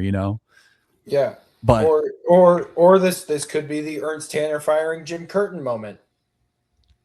yeah, something like that. It could be that. It could too galaxy brained for us normies to comprehend. Yeah, but I mean, it does look bad. We can opt to believe that, I think, because it is funny. It's objectively funny. Because you're right, it's a button. Where do I log in to press the button to keep one of the best players of our franchise? It's like when like your boss asks you how to save a PDF and they make like 4 times your salary. It's like he was like, hey, how do I extend the contract option? Oh, actually, you were supposed to do that yesterday. You did that, right? Right? Man, let's go over to Chicago. Jeremy, I'll let you. This was let's talk about Chicago, man. What they were the protagonists last year. I think couldn't help but love Chicago. Do we still love Chicago? Oh boy, do we love Chicago. What I don't love is Andre Franco's injury, which is still unfortunate. It limited their ceiling in the playoffs last year when they got spanked by Philadelphia before Philadelphia did their usual thing and failed to win the cup. This has been a very interesting Chicago offseason because Franco's still very much injured. And to cover for his absence, I believe that's why Robin Lod is now here. And that's going to be something that's going to take some getting used to because he's no longer in a Minnesota jersey. But he didn't need to move that far, and he's got a lake now. Isn't that fun? Congratulations to Robin Lod. The land of 10,000 lakes to the land of just one big one. Yeah. He's joined in that midfield by Anton Salatros, who was a name that I did recognize before he was brought to Chicago. I don't know how good he is, but I was like, oh, that guy, I know him. He's probably good. So that's a good addition for them. Mbekazeli Mbokazi, however, is their biggest signing. Yes. This window. He is a dog. And one of the things that I really love about this transfer window in MLS, like in particular, is a lot of good center backs came to the league. This guy could be the best one. He is, oh my God, where is it? How old is he? He's 20. He's already made several appearances for the South African national team. He's going to be very, very, very good. He's going to start alongside Jack Elliott, which that was a big problem for them last year. Who is the other? Like they just didn't have another elite center back starter alongside Jack Elliott last year. So that's pretty good. Greg Berhalter's coaching still. Yeah, Greg Berhalter's coaching. But also this offseason has been kind of shaped by the players that are no longer there. Well, Kellen Acosta basically wasn't on the team last year, but now he's officially no longer on the team. Reynolds, as we mentioned, was traded to SKC. Romanige Kouame, his loan expired. We will never forget him and the brilliance that he brought to this team last year. Chase Gasper retired. Wow, okay. That's kind of a heritage moment. And Tom Barlow, heritage-ish. He's no longer there. His option was declined. Georgios Koutsias, there's Lugano again. He got sold to Lugano. But their biggest offseason departure was Brian Gutierrez, who went to Chivas, the actual one, because the American version hasn't existed for 10 years.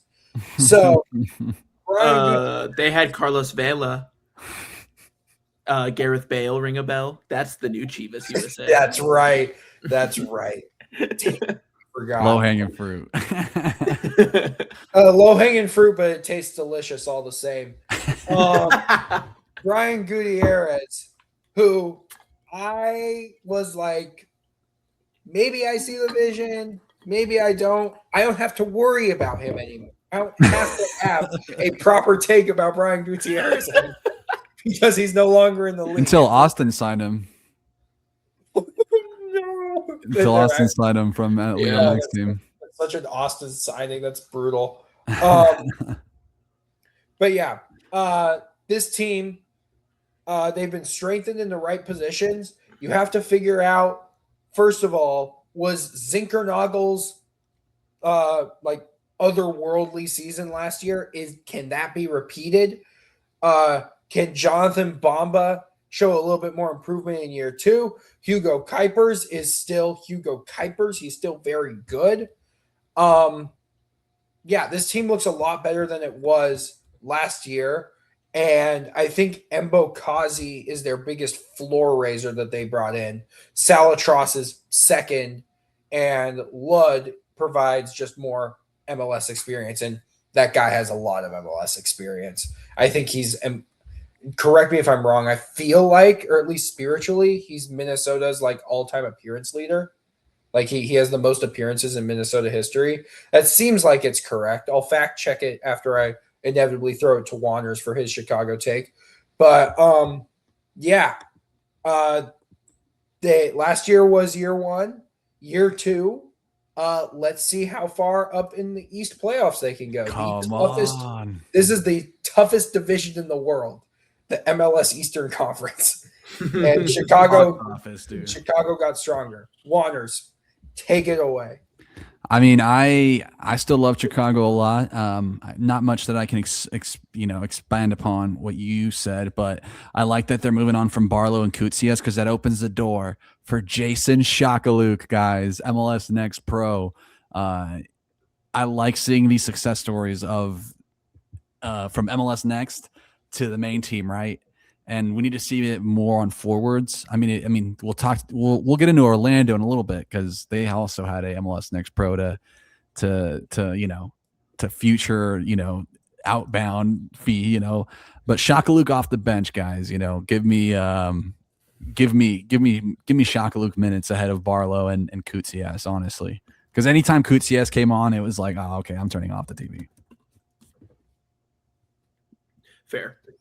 Joss, you got anything, or should we go to Orlando? I think the only thing I have is I thought it was going to be really funny. I thought Jeremy was going to say, like, who's the guy that got injured that you mentioned right at the start of the Chicago take? Andre Franco. Yeah, you said, I thought you were going to say, to replace Andre Franco, Chicago are building a new stadium. I don't know. I just thought that's where my mind went. And I thought that would be really funny. They are building a new stadium. They are building a new stadium. I just thought, like, that's how you were going to include it. Because it's not going to be done this year, right? No. It is only up for Chicago, though. I think that's like, they have a good team, man. It's looking good. We'll get into the predictions for sure next year. Or next week.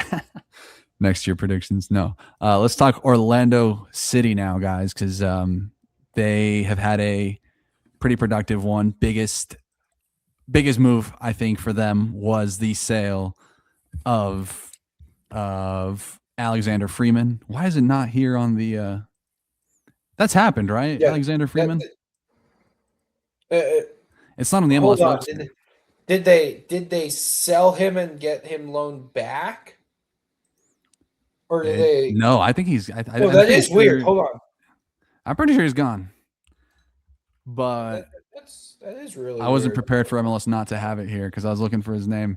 Nonetheless, though, Transfer Market has it. He has joined Villarreal in La Liga. Big jump for him. It's not too far ago that Villarreal went and got Taniela Washei. So Villarreal starting to get, one of the first. I may become a Villarreal stan at this point. Is all I'm saying. We all live in a yellow submarine. Come on, dude. Like they're doing a hypothetical MLS to European career mode out there. But Luis Muriel gone. Nicholas Rodriguez, young winger, loaned out. Schlegel, MLS lore in their goalkeeper hero. He has left the league. Just got to give a big salute to Schlegel, man. What a lore guy. Degert Than Thorhalsen, who ended up just losing his spot to Alexander Freeman, and then midfield, wasn't necessarily a good companion to Atuesta. He's going to Montreal. That's a crazy one. Thomas Williams gone to Nashville. Kyle Smith, who I thought was also a very steady player for them, played in midfield or at left back. I thought that was, very versatile. He's gone. Gallese and Araujo, two of the main South American contingent guys that have been there for a minute. Gallese, obviously, longer. It wasn't long ago when, he joined the league. That was also quite big amongst, South American goalkeepers. He's now out of there, and in come a lot more younger flavor of guys. Brian Ojeda, they got a Cesar Araujo replacement, a holding midfielder from Paraguay. And I would often confuse both of them just when thinking out loud. I think Brian Ojeda was on Orlando, and now he is on Orlando, and Araujo on Real Salt Lake. But now it makes all sense. Ojeda, I think the only Paraguayan holding midfielder left. No, Cubas, right? Cubas Paraguayan. Yeah.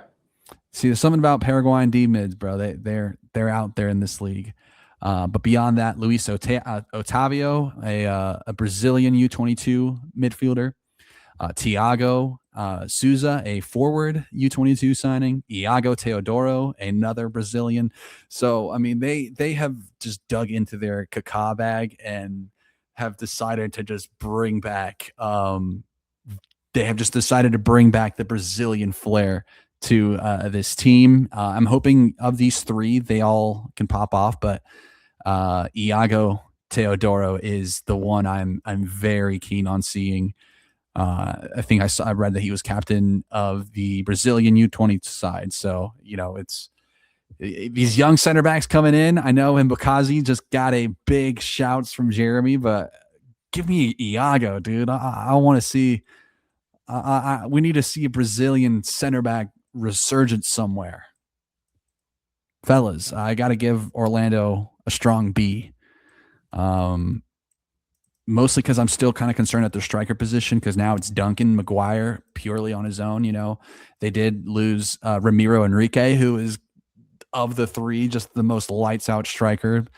So, I mean, maybe Thiago can surprise. Maybe he overtakes Angulo, but plenty to like still. Marco Pasalic, great winger.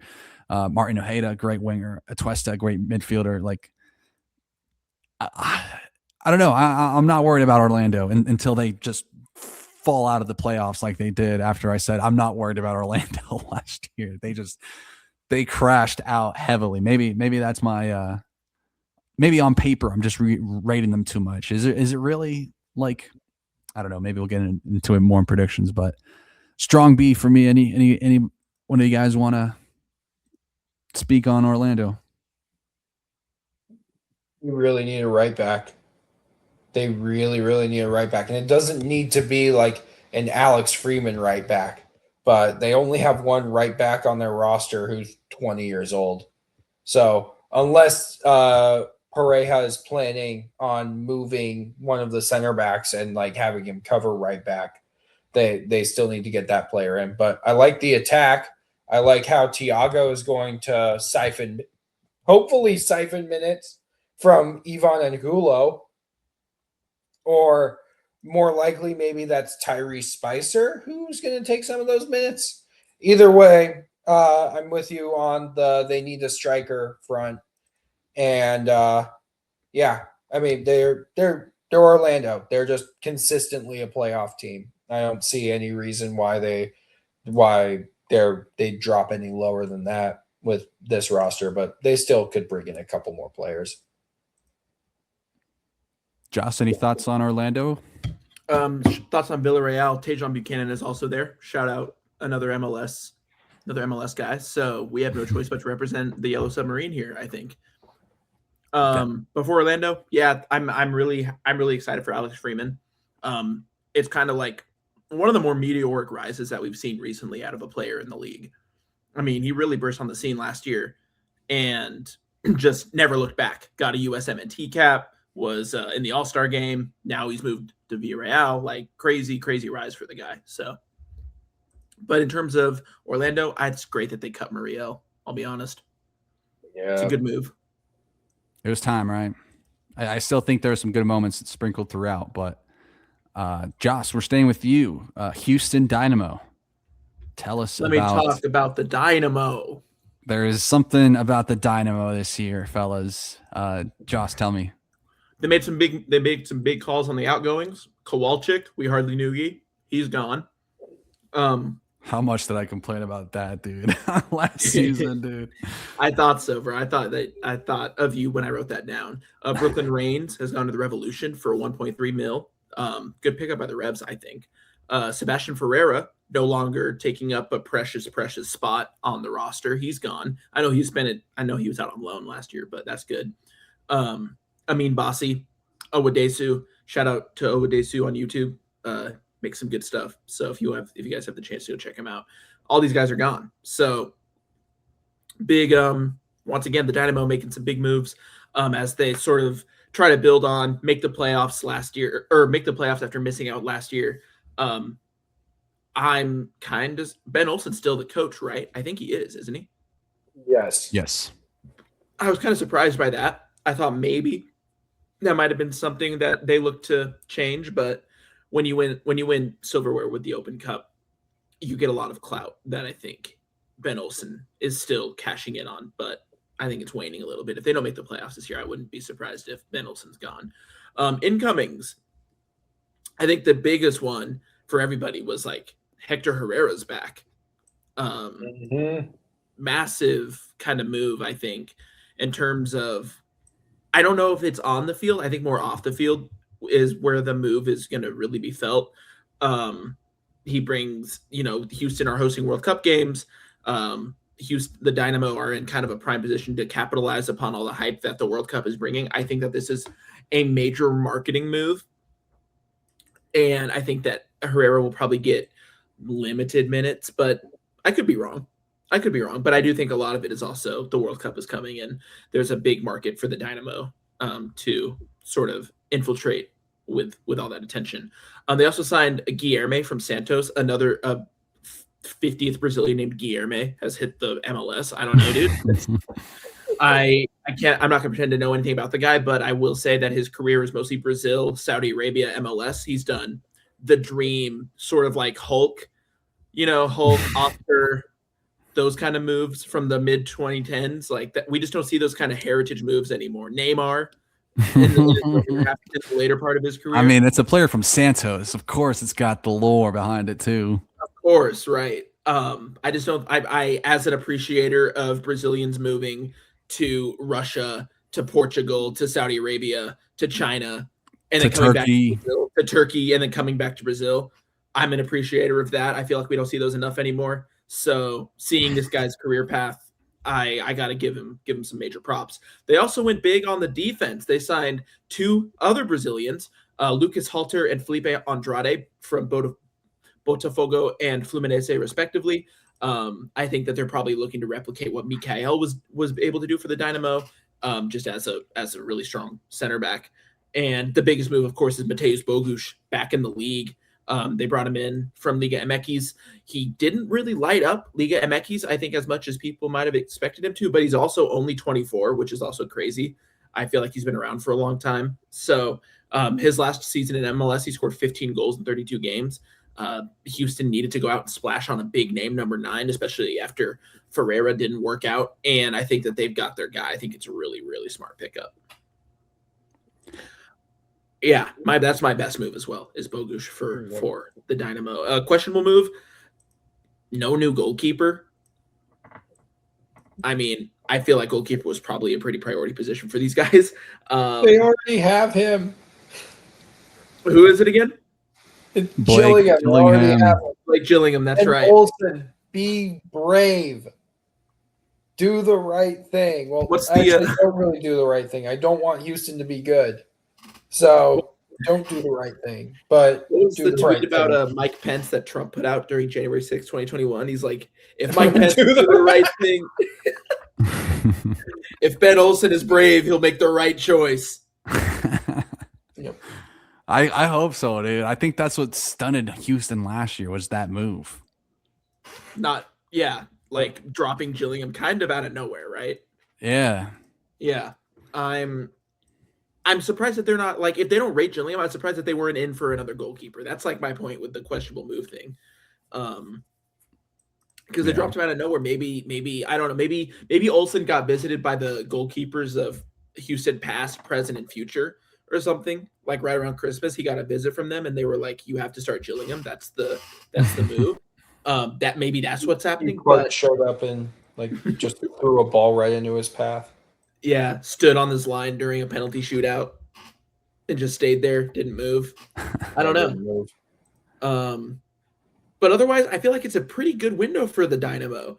I think that they went out and they got a big name number 9 in Bogusz, who's obviously lit up MLS before, bringing back Hector Herrera, who was their captain for so long. I think that's just going to be it's a fun signing to make, and I think that'll do a lot outside of what's on the field as well as what's on the field.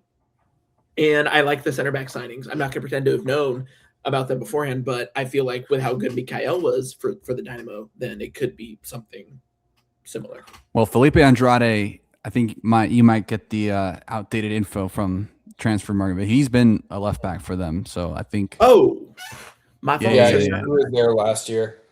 Oh, my fault. Okay, they permanented his loan. I see. Okay, he's awesome though. That left back. He was exactly what they needed. Well put though. I think I'll have a lot more to talk about the Houston in next week's episode, especially when it comes to Ben Olsen. Yeah. Jeremy, there's a new head coach in St. Louis though, and some pretty decent business. Do you want to tell us about St. Louis City's offseason so far? It's been interesting. They hired Corey Ray to replace Lutz Phanasteel. They should have kept Lutz, like he was perfect. He was so perfect. And now he's no longer there, and it's really sad. And my heart goes out to him doing whatever nonsense he's surely getting up to. But Houston, shit. St. Louis, right. Okay. This is the fun part of what St. Louis did this offseason. They got rid of Joao Klaus, and honestly, pretty good deal for them to open up a DP slot. What are they going to do with that DP? We don't know. But outside of that, they have done nothing for the forward position. Absolutely nothing. Every single signing and every single departure has been midfield and defense related, which is kind of fun, Like Devin Padelford, he's no longer there. Henry Kessler, he's no longer there. We already talked about him. Rasmus Alm, nope, goodbye. Akil Watts, goodbye. Jaden Reed, hello, Kansas. Joey Zielinski, goodbye. And then other people who were not important enough for me to mention. No offense to them, but if you weren't able to get minutes on this St. Louis team last year, like, come on, man. To replace them, one of my favorite acquisitions of the offseason, Daniel Edelman. Okay. Who will provide a good partner for Chris Durkin in the midfield. If Chris Durkin is if he decides to be healthy. And whether or not Edouard Leuven is going to be a pivot or if he's going to be a 10, we don't know. I think he could do both. The other pretty major signing is another, just like how Mateusz Bogusz came back from a foreign move. Welcome back, Mamadou Fall. So it's a strong. God, it's so beautiful. Like St. Louis's center backs last year were just awful, terrible, a disaster, a catastrophe. Until Falou Fall came in, to be fair. Until Falou Fall.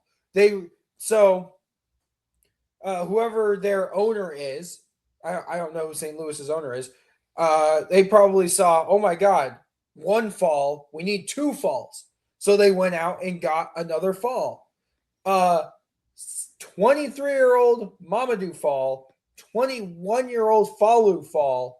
That's going to be real fun to watch. particularly in the fall, which shoehorn that one in.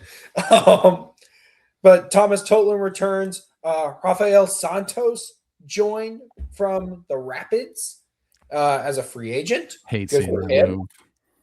Yeah, he's probably going to do a job, but he's also their only left back, unless you count Kyle Hebert for whatever. Conrad reason. Wallum. Oh yeah, Conrad Wallum is like he's the Swiss Army knife. He plays everywhere. He's the new Yuya Kubo. He is. He's their Yuya Kubo. It is also probably paid way too much to do that. But yeah, I don't know what to think of Dante Polvara. I'll probably have an opinion on him after I see him play.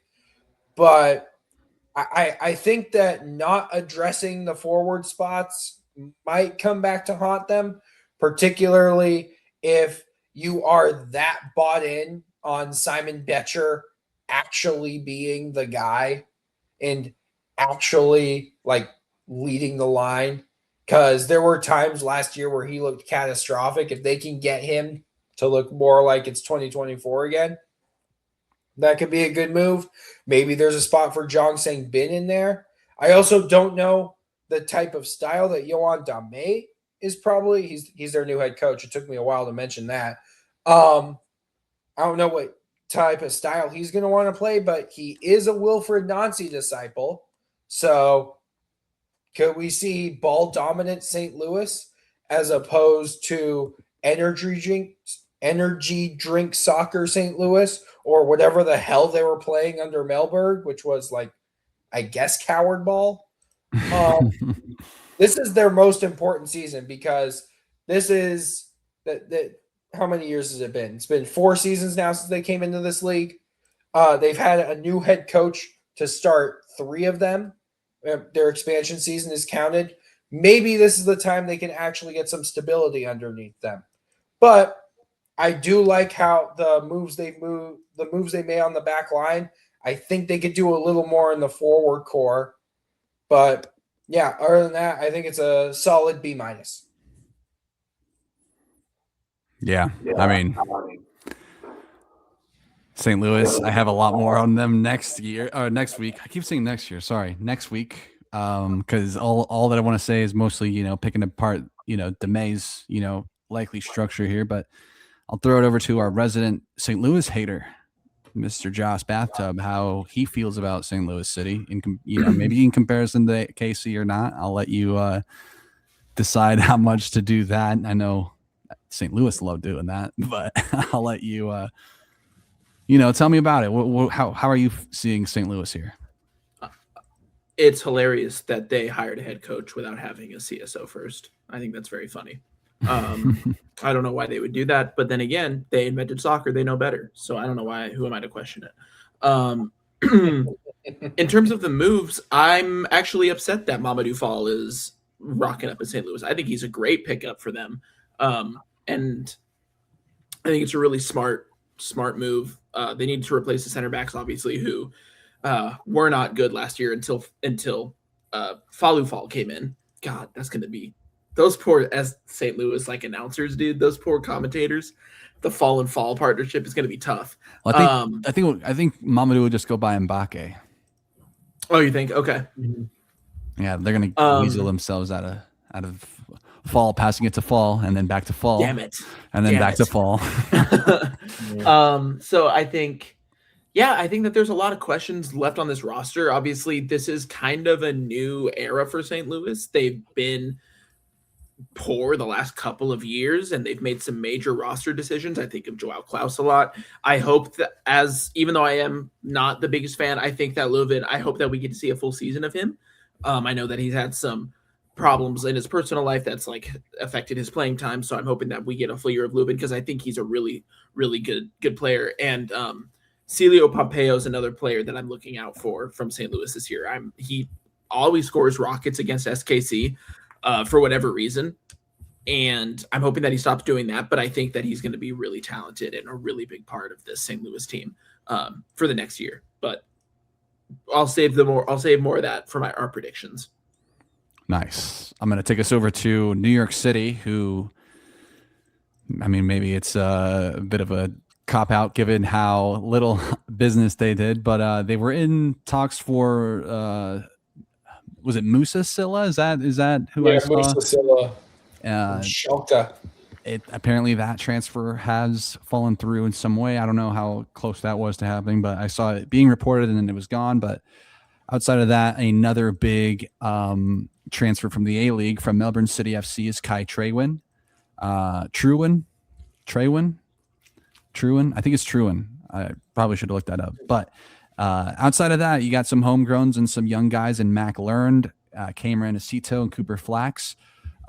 Whether one of these guys will turn out to be the next Jonathan Shore is to be seen, right? Because we saw just out of nowhere, just this 17-year-old kid and named Jonathan Shore pop up and just fill in at midfield for a good part of the season in the first half. But he was less so relied upon, was forced to start in the playoffs. Just, Perea was down.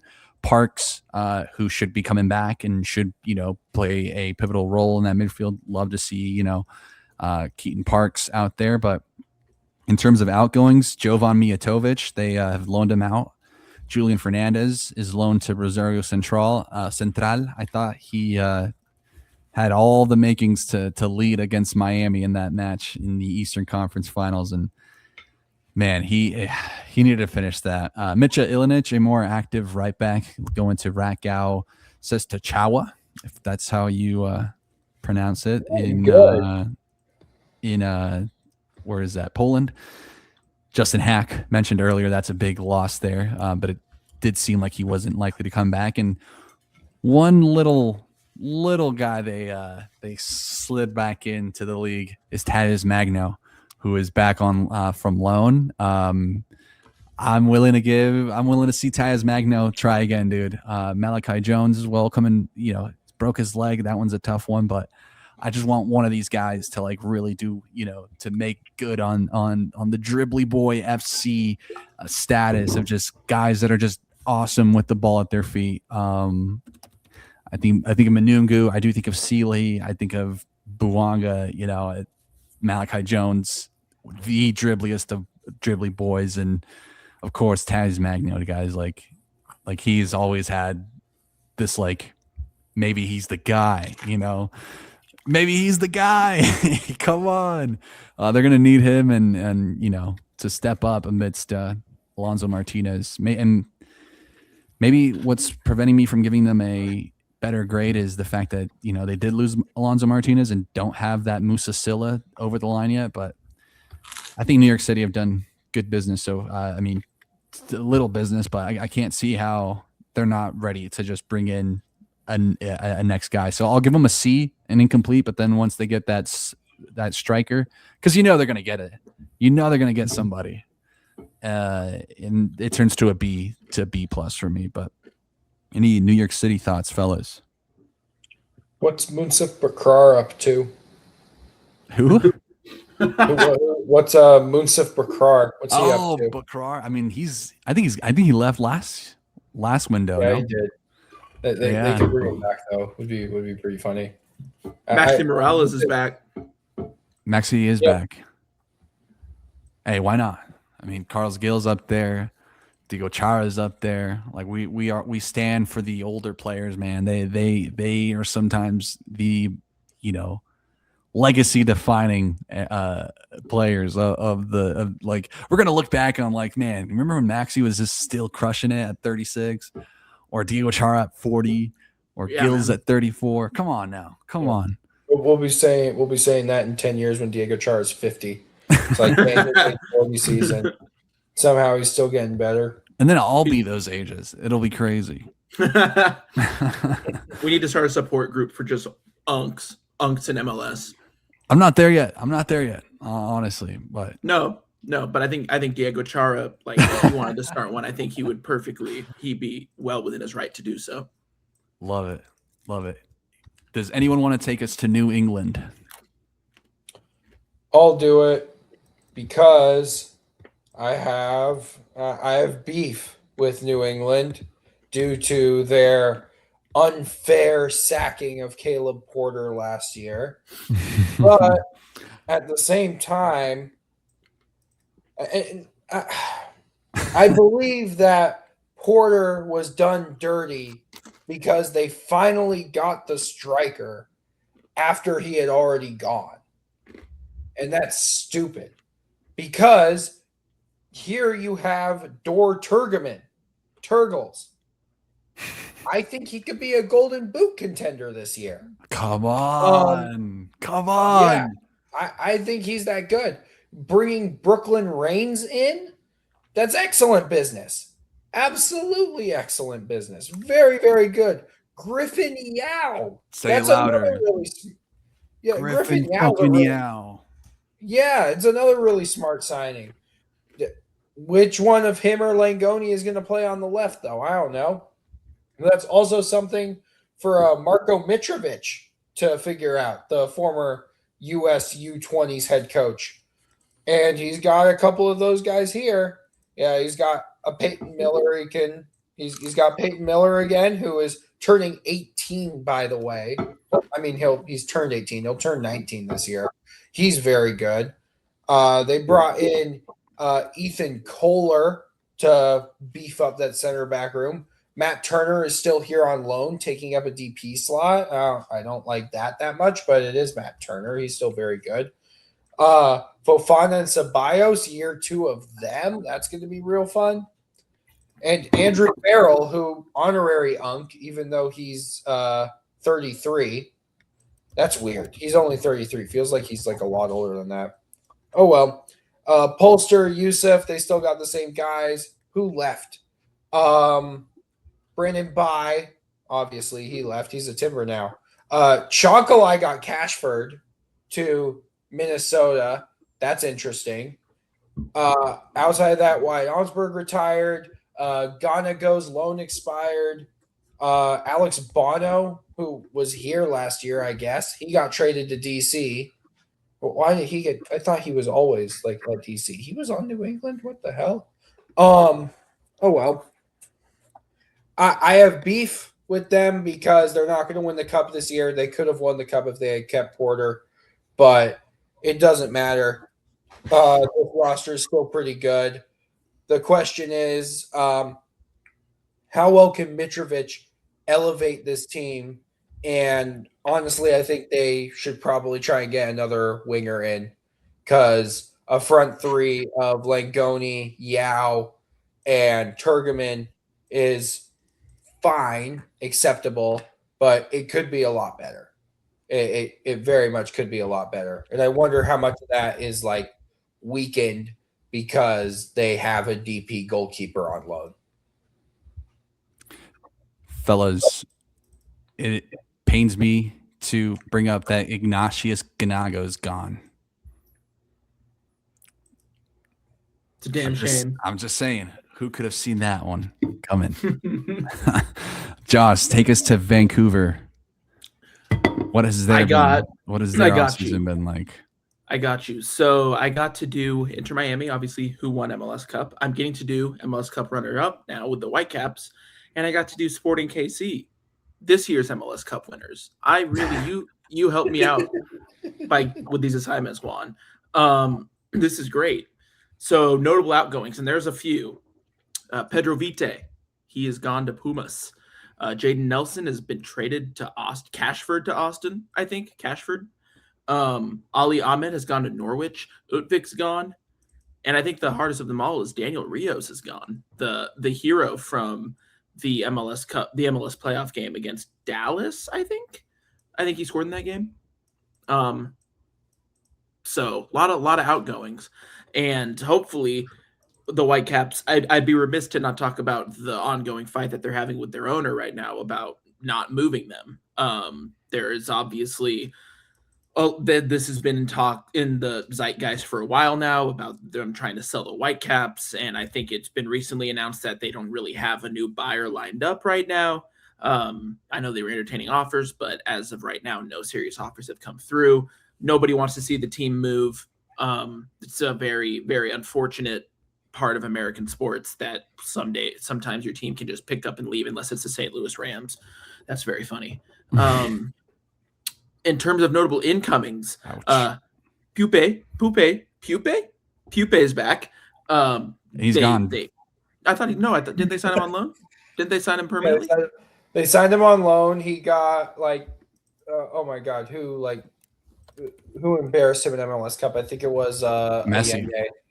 Oh yeah, Messi sat him down in MLS Cup, and then Jesper sent him to Belgium on loan. Really? Yeah. It says his Wikipedia still says he plays for. Huh. I even looked at that. That's so funny. It's because Wikipedia says he's still at Vancouver. See, I remember this because I was at work and Jeremy texted the chat and he was like, "Oh yeah, it's gone." Oh shit! Yep. It's like poop gone. Damn it, dude! I even looked into that, bro. I did. Transfer Market and Wikipedia, my biggest ops, dude. See, this is why we were on the MLS site. Yeah, I guess. Sabali has joined from Mets, which is nice. I like Sabali. I think I like some of his tape. I haven't looked much into him, but only $1 million. I think they paid only $1 million for him. So I think that's a pretty good pickup in terms of what they've outlaid. Yeah, and he's been lighting it up for Norwich too. Sabali has, or Ahmed? Okay, yeah. Ahmed. Yeah, Ahmed. Yeah, Ahmed has joined, and then they signed. I think this one's kind of gone under the radar a little bit, but Sebastian Schonlo from Hamburg, who's come in to be a part of this. Wait, is he in, or did I lie again? Yeah, if he ever gets healthy. Yeah. Okay, because I don't see it on the MLS website, but I did see it on Transfer Market. Yeah, I think he joined last summer. Yeah, last summer, and he didn't make an appearance because he was hurt. So he could be somebody that they kind of turn to now that he's healthy. But overall, there's been a lot of outgoings from that Vancouver team that they kind of got dismantled a little bit, unfortunately. I think especially with Jaden Nelson and Ali Ahmed leaving. But their best business besides that, I think, has been probably keeping Berhalter. And then as of right now, keeping Blackman. But reportedly, he says he wants to join a club closer to palm trees, which I don't know if you've ever been to the Pacific Northwest. I think that Jeremy could speak upon this. How many palm trees are there up there? Only in some transplants' yards. Mm-hmm. So they have to bring the palm tree with them. Unless Blackman's done that, I don't know, man. Could Inter Miami be in the race? That's kind of what it sounds like to me. Maybe an LAFC. Hey, I don't know. For me, I'm like, let him have him, because then we can get more Ralph Priso at center back, guys. Like you say Sean Lowe, I'm like, nah, put Sean Lowe away. We got Ralph Priso at center back to carry us through the MLS season. Like, why not? Why not, guys? Yeah, I don't know, man. I don't know. I also think that keeping Sorensen is probably their best business.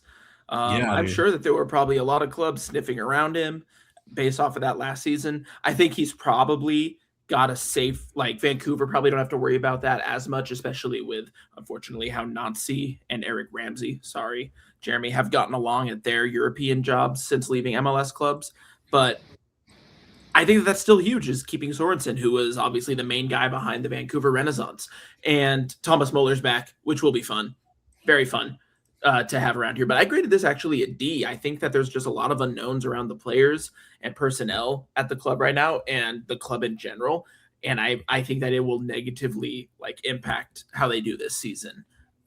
Just all the unknowns that are floating around. So you do know Oliver Larraz joined, right? So that D and Oliver, like an A by default. Oliver Larraz, he joined as well. I know Jeremy wanted that move, dude. It was the angriest I've been all offseason. More than the Timbers finishing as the bridesmaid in the Espinoza sweepstakes, and just seeing Oliver Larraz in Vancouver, I was like, God damn it. Well, Jeremy, tell us about Atlanta then, because I feel like I don't know, their offseason has not been as glamorous, but what can you tell us about Atlanta's offseason? What was their previous offseason that glamorous? I felt like we were led to believe that it would be, because they spent a lot of money. I mean, we had them first, dude. Yeah,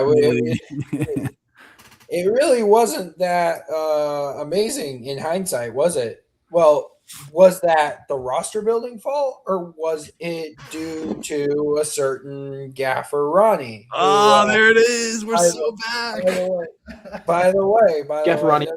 no. We have one more Gaffer Ronnie mention on this because he's no longer there. Gaffer Ronnie, do. He's off to Maccabi. Do. So he's gone. Oh, we're so back.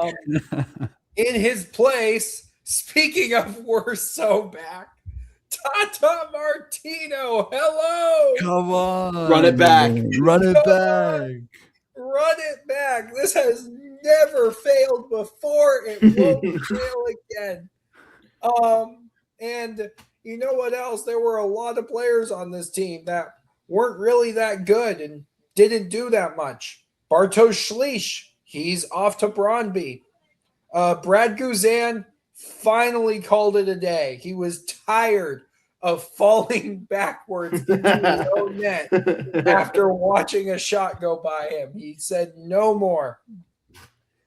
Josh Cohen, his backup that was supposed to take over but never did take over. He was injured. He was injured. Yeah, he was injured.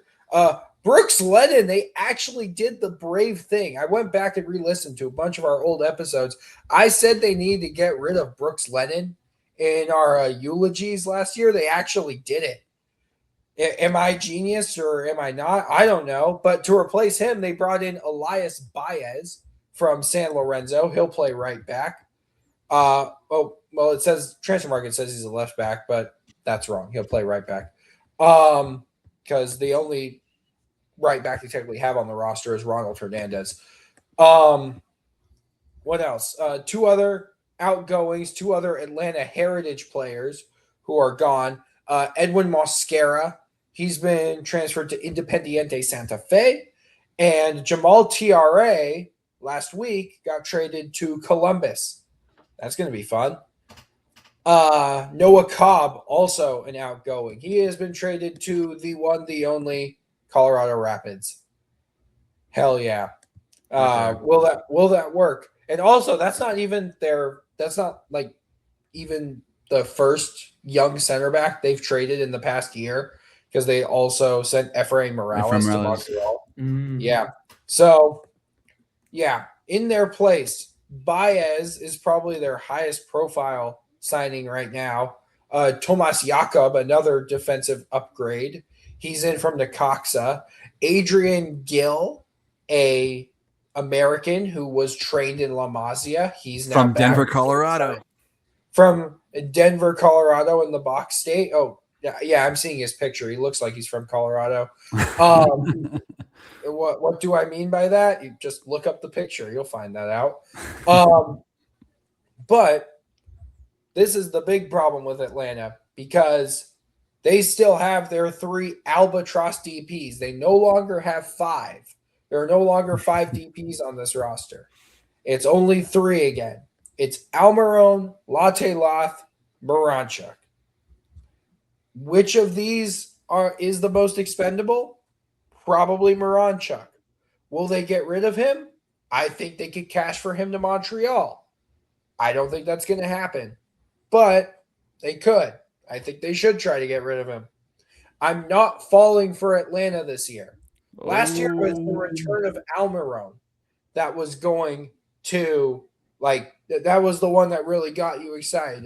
It got everyone like woo woo, like they're gonna do it. They hoodwinked all of us. It was just because Almiron was there holding up that Atlanta jersey. Now they're trying to do the same with Tata. I'm not falling for it. I'm really, really not falling for it. I think their midfield will be fine. I'm interested to see what Steven Alzate can do in year number 2, but yeah, I don't think their midfield fully recovers their bite until Ajani Forger returns anyway. So let's see where they go. Joss, anything you want to add, or should I take us to Minnesota? As someone who fell for it, I am also not falling for it. I want to fall for it again, guys. You do not. It's never a good idea to go back to your ex, okay? And it's not doing it again. And so I will not be doing it. I was on Twitter today. I was on Twitter, the Everything app, and there was an Atlanta fan who said Sporting KC's roster is maybe the worst I've seen. Not everyone can afford to drop 40 mil on Latte Loth and Almiron. All right. So let's not throw stones from glass houses. Man, I'm pretty sure they finished lower in the Shield Shield standings than you guys did too. So they did. That's really funny. Shots fired. I'm here for Carey basically like giving up after July too. Yeah. I mean, with Atlanta, we kind of knew they weren't going to be in much position to do anything because their last window is this window as well, but now you just got to hope that it really was Gaffer Ronnie, and we'll see if Tata can do it, dudes. I'll have more to say on it, obviously, in the predictions, because I think I can't say anything now. I got to do a little bit of some pondering of my orb, you know what I mean, of the MLS orb. Like where do I feel on this? Something that I have been back and forth feeling on is Minnesota's offseason, fellas. Of course, the headliner of this move, James Rodriguez, James Rodriguez, guys, to put a MLS spin to it. No, James is coming into MLS, guys, and I like what it does for the profile of the league. I think there's a lot of James fans out there, right? I mean, I definitely fell in love with the sport a little bit more after his I'm gonna let Josh say that. He just put a banger in the private chat here, but with James, like his 2014 World Cup performance, like if that's not etched into your brain a little bit when you think of him, like come on, man, where were you? That was such an of the times soccer experience. For what it means going forward, though, in Minnesota's system, I mean, they have a new head coach in Cameron Knowles, and I'm here for Cameron Knowles, fellas. Like I think when he stepped in last season, he led Minnesota to 2 wins and a draw. I like to see maybe what they do with the ball, right? They are losing some players. I mean, Dane St. Clair, massive loss. Robin Laud, again, spiritual leader of their appearances, even though it is Boxall, as we found by quite a big margin too. I was very wrong. I mean, another one of those like lore players is like Hatsani Dotson. He's gone. Joseph Rosales, always put in a good shift in at left back, is gone to Austin. So plenty of outgoings. The incomings are a lot of fun. I like to see Chancalay in a new environment because it always felt like there's a player there. It's just, he just needs to be in a position to succeed. Peter Stroud is a very, very savvy pickup into that midfield. I think a perfect pairing to Triantes. But again, Will Trapp has, solidified that spot there too. So it's going to be interesting to see which one of those two come out there, because I don't think either of them are dropping Triantes. Besides that, I mean, Mauricio Gonzalez, a winger coming in from Colombia. Not much. I don't know much about his profile, but it was kind of similar to Joaquin Pereira, just this South American guy came out of nowhere, ended up lighting up the league. As I will mention in another, in instances, my work for Kickbase, I had to price these players accordingly. And I just could not put Joaquin Pereira underneath James Rodriguez, guys. Like, I think Joaquin Pereira is just outstanding player, dude. And in a new Cameron Knowles system with kind of a new cast of attackers, the back line's still there. You still got Boxall. You still got our boy, Morris Duggan, Markinick, who should be, we didn't mention his brother, but his brother Nick just joined Houston. So there's a lot to like about Markinick again in year 2. Bongi, we'll see where he ends up, but I got to give Minnesota like a strong B plus maybe. I think losing Laud is tough, but I mean James Rodriguez maybe even puts it up to an A, honestly, like A minus, just on the name. Like it's such a weird place to go, right? Minnesota, like you'd think he'd end up at like LA or Miami or New York or Chicago. Chicago even, yeah, and he ends up in Minnesota. I like that move from Minnesota. I think this is their highest ever profile of player that has signed for the team. I'll throw it to Josh because he take it away, Josh. So when I interrupted Juan on with my fun little saying, I said Ha MLS, JA capital MLS for James. It's being trademarked right now. Nobody else can take it, so I'll just let you guys can sit with that, knowing that I have it. I wanted to say a couple things. Firstly, I love the James signing, not only because of how massive it is for a small market team, but also very smart move in terms of like roster building. He's not a DP. He's got an option to pick up after the World Cup, which is huge. Like, they may only get 6 games out of James, which throughout his career, like, he's never been the most fit. He's never had the best injury record. So it's a very smart pickup for Minnesota. Also, I think a lot of like Darwin Quintero, a fellow Colombian, just the connection there I really like. And I wonder if there was any communication between the two of them. But yeah, in terms of like global stardom, James is the biggest pickup for Minnesota. And interestingly, and I heard this on a podcast, but a lot of people may be wondering why Minnesota? Well, I think their medical team won like best medical team in MLS last year. And it's like one of those awards that you really don't think of a lot, but it makes sense for James to want to consider that when he was picking his next move. It was a major thing for Bale at LAFC. It was like, not aside from everything else, it was like, what do they have medical wise so that I can stay fit in preparation for the 22 World Cup? We're getting that a lot with James here. So I'm very excited for it. I think he's going to go to your local Minneapolis Starbucks and get James Rodriguez called out, and he's going to have to deal with that. I think it's also, as another supporter of a small market team that was close to getting Ronaldo, but being that small market, you're not going to be hounded to the streets if you're a James or if you're like a Ronaldo. You're not going to be hounded whenever you go outside. I think that's a very attractive prospect for these folks. So huge signing for Minnesota. Anything you want to add, Jeremy, or should Joss take us over to the Red Bulls? I can save my Minnesota thoughts for the predictions episode. They're mostly about Dominic Fitz. I was trying not to go there. Yeah, I'm saving him for next week. Exactly. I'm saving Dominic Fitz for next week. Okay, Joss. Well, take it away with New York Red Bulls, man, because I want to preface this by saying last year I was you guys remember my eulogy on the Red Bulls. I was so down on the Red Bulls. This offseason may have turned around my thoughts on them, but Joss, take it away with the Red Bulls. How have their offseason been? Let me make sure that I get the right transfers up. 1 second. Okay, yes. So notable outgoings. I mean, I feel like there's a lot. They cleaned house a little bit. Lewis Morgan is gone. Peter Stroud is out. Sean Nealis is out. Carlos Cornell, who was out of contract, he's out. Kyle Duncan, Noah, and I never get this right. Is it Ayla? Ayla. He's gone to Bristol City. Edelman, who Jeremy mentioned, he's gone to St. Louis. Alexander Hack, the other Hack, is gone as well. So a lot of clean out for the Red Bulls, and I think they had to do it. Notably, Eric Maxim Choupo-Moting, who he was in Jeremy's team of the year, right? Yeah.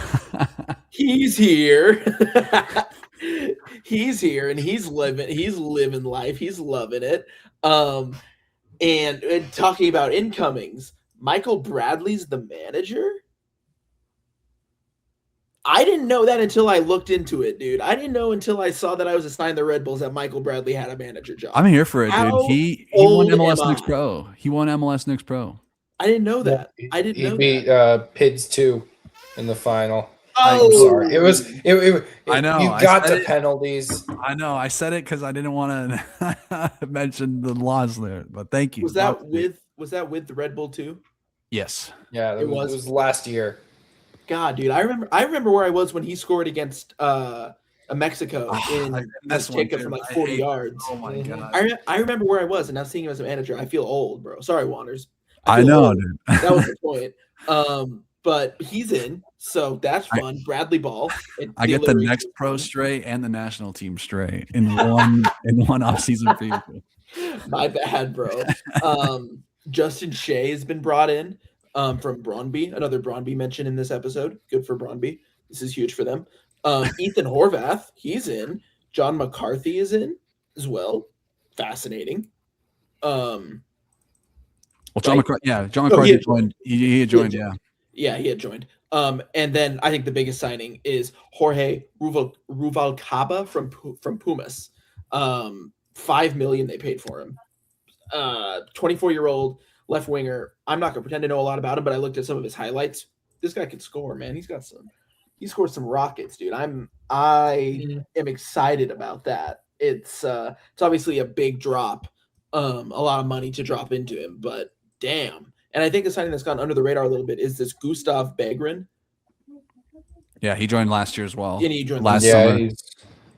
But from Raquel. Him and Donkor just took over that midfield, and it made Edelman and Stroud just both surplus. It was insane. Like you saw Peter Stroud and Edelman, like two of the main guys of that midfield, now gone in favor of Donkor and Berggren. I always forget his They name. start MLS Cup in 2024, and they're out a year later. It's nuts. It's nuts. So getting a full preseason for him in will be really, really important. And then I was surprised by this, but Cade Cowell, is this a get back at San Jose for getting Timo Werner out of the Red Bull system? Maybe it was like, hey, you took our Red Bull, we're gonna go. You're right. Even though Cade Cowell technically joined first, maybe it's the other way around. But there might have been some hating going on there. I don't know, but he joined on loan for the season. So fascinating. I wonder how that's going to work with Ruvalcaba coming in later, because I imagine that, they're both kind of left wingers. I imagine that they'll be competing for that spot, but maybe Cade Cowell shift to the right, Ruvalcaba will shift to the right. Come on. I think the best bit of business though is I'm excited for Ruvalcaba. Like just looking at his highlights again. I'm not going to pretend to have watched a lot of him, but looking at his highlights, I was really moved by the guy. And questionable, maybe like I don't think it's questionable that they didn't sign Timo Werner. I don't think Timo Werner has been good for a while.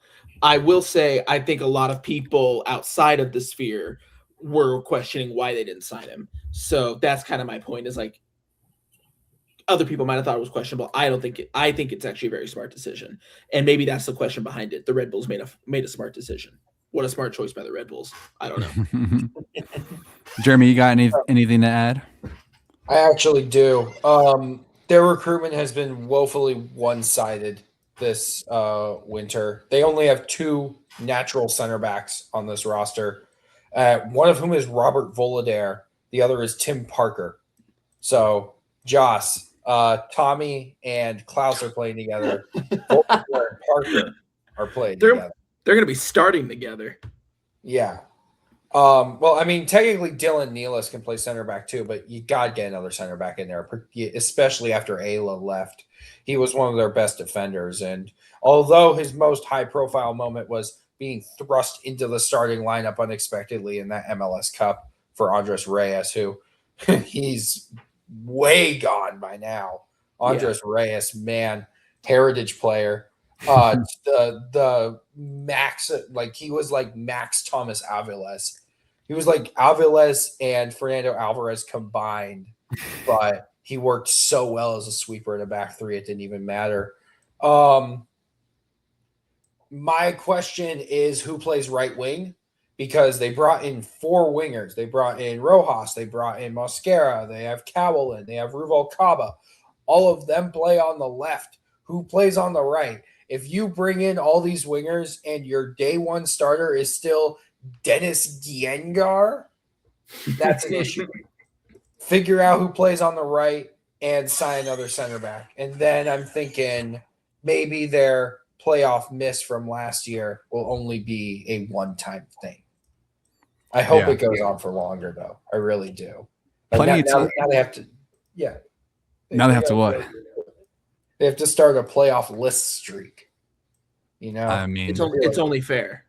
They got to go. Yeah, 15 years gone to the playoffs. 15 years without them. It's the Chicago. That's a Chicago transfer. Now it's Chicago who gets 15 years of MLS playoff contention, and the Red Bulls. Chicago decade of prosperity. Yes, I mean they're getting right into it.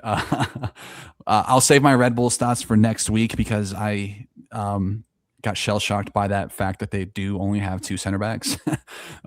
So yeah, that's gnarly. Maybe Michael Bradley can step in there for a little bit. Jeremy, staying with you with Austin FC.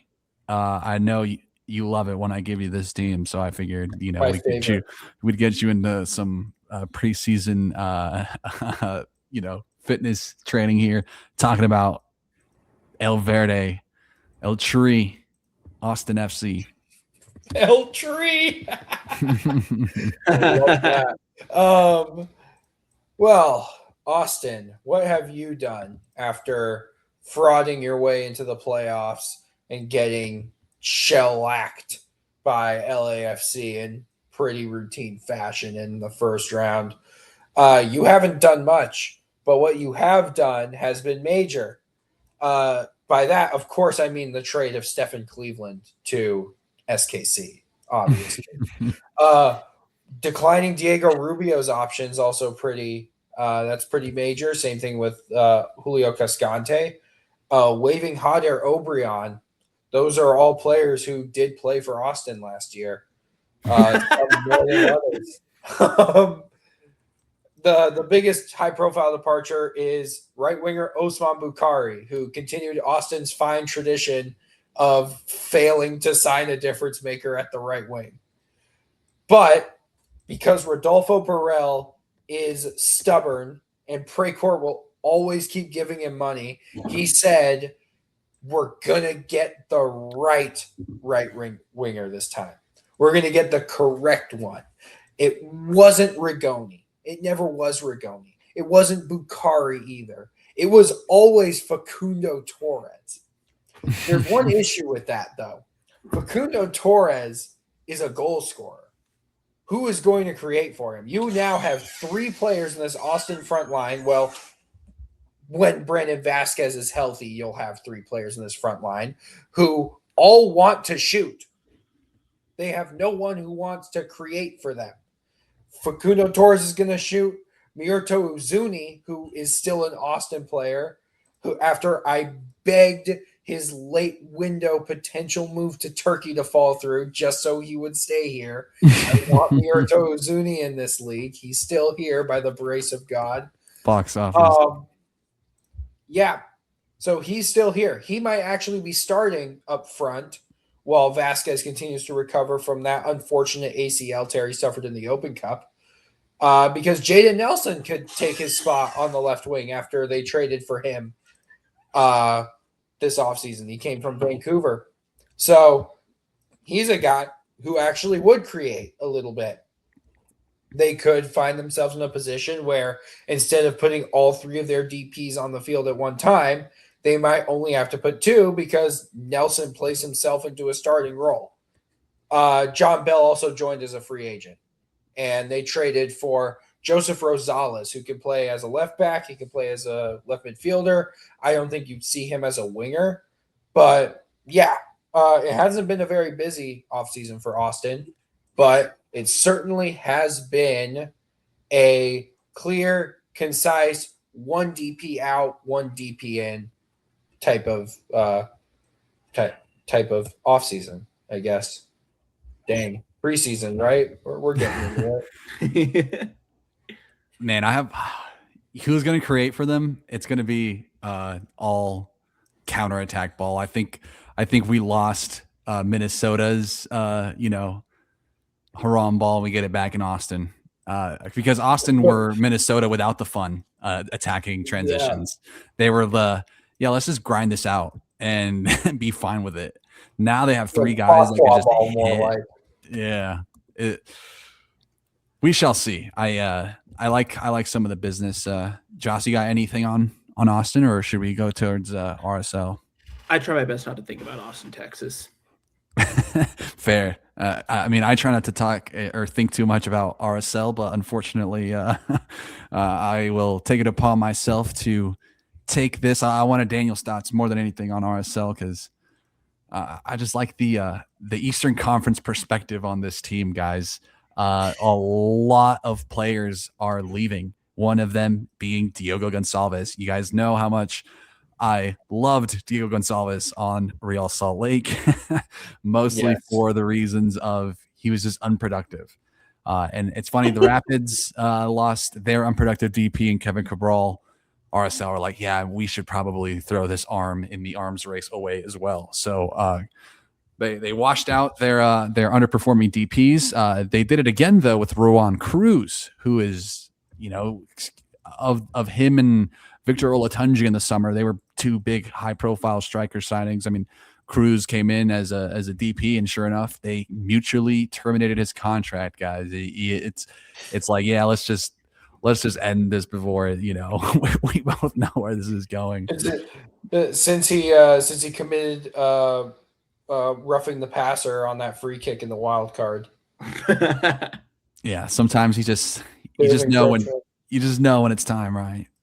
To just cut things loose. Brian Vera, another kind of just a shit house of a center back, very, very like just a dog, dude. I think Brian Vera he's going to bring something to Montreal that he brought to this RSL team, and they're going to miss a little bit, but you know, just a surprising person there to move on from. And then a whole bunch of guys that were just, you know, on the roster to be just on the roster. I mean, from guys like Johnny Russell and William Agata that came from SKC, you know, like they had outside minutes coming in and never really, like, you know, finding more consistent time. I mean, Javane Brown, it wasn't long ago that he was a starter for the Whitecaps, and now he's out of there. But then guys like Forster Jago, Matthew Bell, Zach Farnsworth, like none of these guys played. Tommy Silva, like, and that's the thing about RSL. It's like, well, one of you guys will end up being Xavier Gozo level. So we're just going to stock up the club with homegrowns. And that's exactly what they did this in their incomings. I count 1, 2, 3, 4, 5 different players via super draft or homegrowns. Maybe one of them's a Gozo. We will let them figure it out. And if it's not a homegrown, it's a guy like Chance Cowell, which was mentioned earlier. It's a guy like Zach Booth, who was around in the Eredivisie, I think, kind of a more established kind of name, a bit older than the homegrowns. And then a mix of like European talents here, and 2 European guys, and then a right back by the name of Juan Jose Arias. Wait, no, I think he's a center back on loan from Atlético Nacional, kind of the Brian Vera regen Colombian center back, you know. But then outside of that, Stein Spirings from Brøndby. Guys, Brøndby mention again. That is 3 Brøndby mentions. I think I'm ready for the Conference League final between Villarreal and Brøndby. But then if it's not them, it's Lucas Engel, who was a savvy pickup, I think. I think Lucas Engel is their best bit of business. And even with Morgan Guilavogui, who joins from RC Lens, they are currently first place. Last I checked in the French Ligue 1, but I may be forgetting that. But yeah, plenty of signings. I mean, just a you know, like they shuffled the who's who board, right, or the guess who board, and just have a whole bunch of new guys now. You know, 1 for 1, Morgan Guilavogui, Ruan Cruz, Lucas Engel for, you know, maybe I want to say, you know, Brian Vera, but that's really Juan Jose Arias, you know. Just a lot of different moves here, and it's going to be an interesting year. I don't know if Luna is around. I think them keeping him is kind of good business as well for their team, but RSL just shuffling the deck here, and I do quite like, maybe it's the new players here, but I do quite like this new cast of RSL players, as you know, as objective as I could be. I just I'm sad they got rid of Gonçalves. Yeah. But They do love to launder their homegrowns, don't they? That's what it is. bring them in and figure it out. But I mean, I'll have more to say about them next week. Does anyone else have like a pressing RSL? Like, I really love this business that they did. I'm trying to get them to cash for Emeka and Ellie, like with my mind. Like, you want to. Oh, him going to as the Portland replacement for Diego Chara. I would love him. I would love him there. I don't think that happens, but just like, please cash for him because you can't help it. You can't. The laundering must continue. The FC Cincinnati to RSL pipeline has continued. Yedlin last window, and now Engel this window. So I'm excited to see who ends up next. And Marshchuk is back. Oh yeah, man. Cincinnati and RSL. Does that make me a Columbus fan by like proxy? I think so. Columbus is one of the most ethical teams to root for in this league. There you go. They save themselves, and yeah. Oh my god, my finger's cut off. I'm pointing at the fire behind my head. Oh, yeah. Speaking of like non-ethical teams, completely other spectrum. FC Dallas, guys. Their window here has been interesting, similar to RSL. If it's not RSL laundering their homegrowns and young talents, it's FC Dallas. They got rid of Pedrinho, guys. Like, is that ridiculous? Am I just the only one that's like, huh? Like, what? I liked Pedrinho. But as we know, like, Dallas is shifting away from the winger model, right? So I could see why Pedrinho is, not the guy that is going to come back and defend. But a lot of young guys, Anthony Ramirez, Pedrinho, Diego Pepe, alongside guys like Ennis Sally, who never really worked out. He's on loan. Sebastian Lletget calls it a day. They decide to move on from him. The fact that Lletget and Fagundes are without clubs is it hurts the 2016 following boy in MLS follower boy in my heart, because there was a time where both Lletget and Fagundes were just massive gets, and now both free agents. They lost Martin Paz, but I mean, they kind of had Michael Collodi preparing him to be the starter.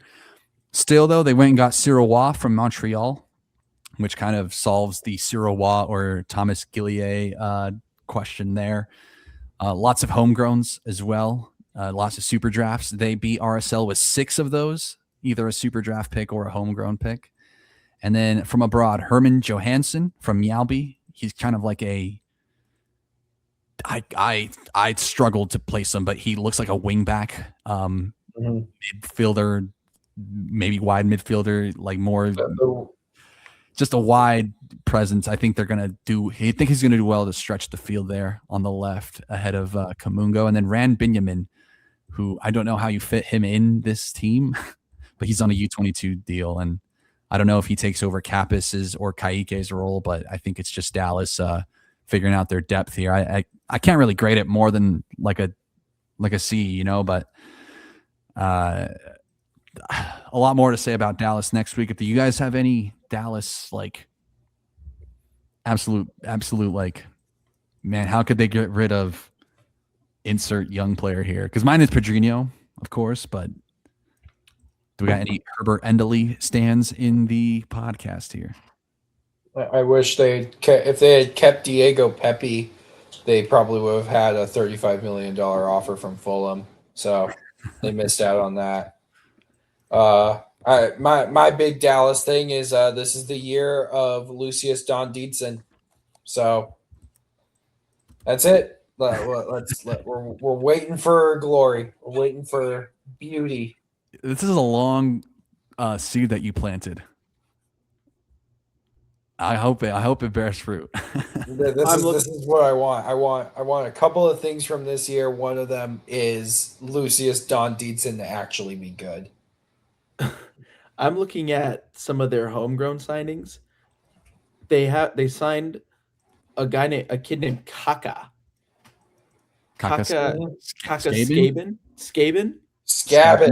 Skaben, and he is not an attack. He's a center back. I feel like having a center back named Kaka is, unfortunately, you can't do that shit, man. Get that guy onto the training field. He better be training as a 10. What about left back, inverted left back? That's woke nonsense. I'm not playing with that. Don't get me started on that. Inverted left back. Don't talk to me. Oh man, Joss, we'll stay with you because I mean this team could also pull off an inverted left back with their roster, and it's Philadelphia Union, man. A team that has just completely shifted from, like, if we thought last year was a big switch from curtain ball to Carnell ball, we are officially in the Carnell era. Like a lot of turnover here, but Joss, tell us about Philadelphia Union. We're in a Carnell second year, which has historically gone well. Notable outgoings: Ty Baribo has been cashferred to DC. What a cashfer! What a cashfer! Great cashfer. Mind. I am mind boggled by that. I wow. What a DC, that's massive. That's huge. Ura's gone. He was out of contract. He's gone. He's gone back to Denmark. We've been knowing he's been wanting to do that for the whole of last year, so not too surprising. Kai Wagner has been transferred to Birmingham City. Not that Birmingham, different Birmingham. And apparently he's got off to a pretty good start. So not today. Did they lose today? Did they lose to the massive draw? Even better. The massive West Brom. Massive club. And then, of course, talked about earlier with the Galaxy, but Jakub Glesnes, he's gone. There are a few others there. Chris Donovan, his option was declined. David Vasquez has been traded to San Diego. Neil Pierre has been loaned to Lyngby Bold Club. We're making shit up at this point. But if we're talking about players in, please respect the Danish Super League. Please, that's where Andres Dreyer comes from, bro. Sure, dude. He came from Belgium, bro. If we're talking notable incomings, though, is Ezekiel Alado. He was huge. Massive pickup for them pretty early in the window as well. Record signing. They got him from, I'm not even going to try. I think that's Olaf Melberg. That's also Victor Gayakaris. No shit. Come on, guys. Broma Puchkarna, dude. Come on. And here I was using Broma Klarna to pay off my DoorDash. Now they're out here selling players to the Philadelphia Union. I love that, bro. That's massive for them. Broma Klarna. I'm sorry, dude. We're gonna have all of Scandinavia in our DMs, bro. My bad. Hey. I'm making enemies with all of them, bro. We got more than we go through, though. True. Augustine Anello, he's joined from Boston River again. Not that one, not the NWSL team that's joining. But he's joined up as well. And Jafet Seri Larsen from SK Braun, Norway.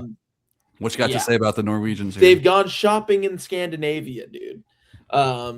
I've been hate watching Norway at the Olympics, at the Winter Olympics, and I always end up feeling worse because they're really good at these winter sports.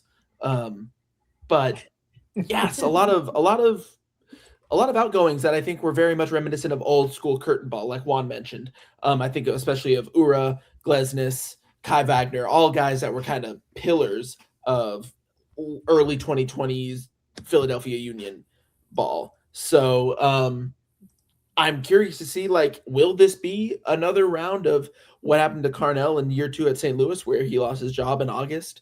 Or is this going to be the chance that he has to turn it around and put that behind him? I'm not sure. I think the best business was actually probably the outgoing of Ura. I think that overall he was just not a good guy to have around the locker room.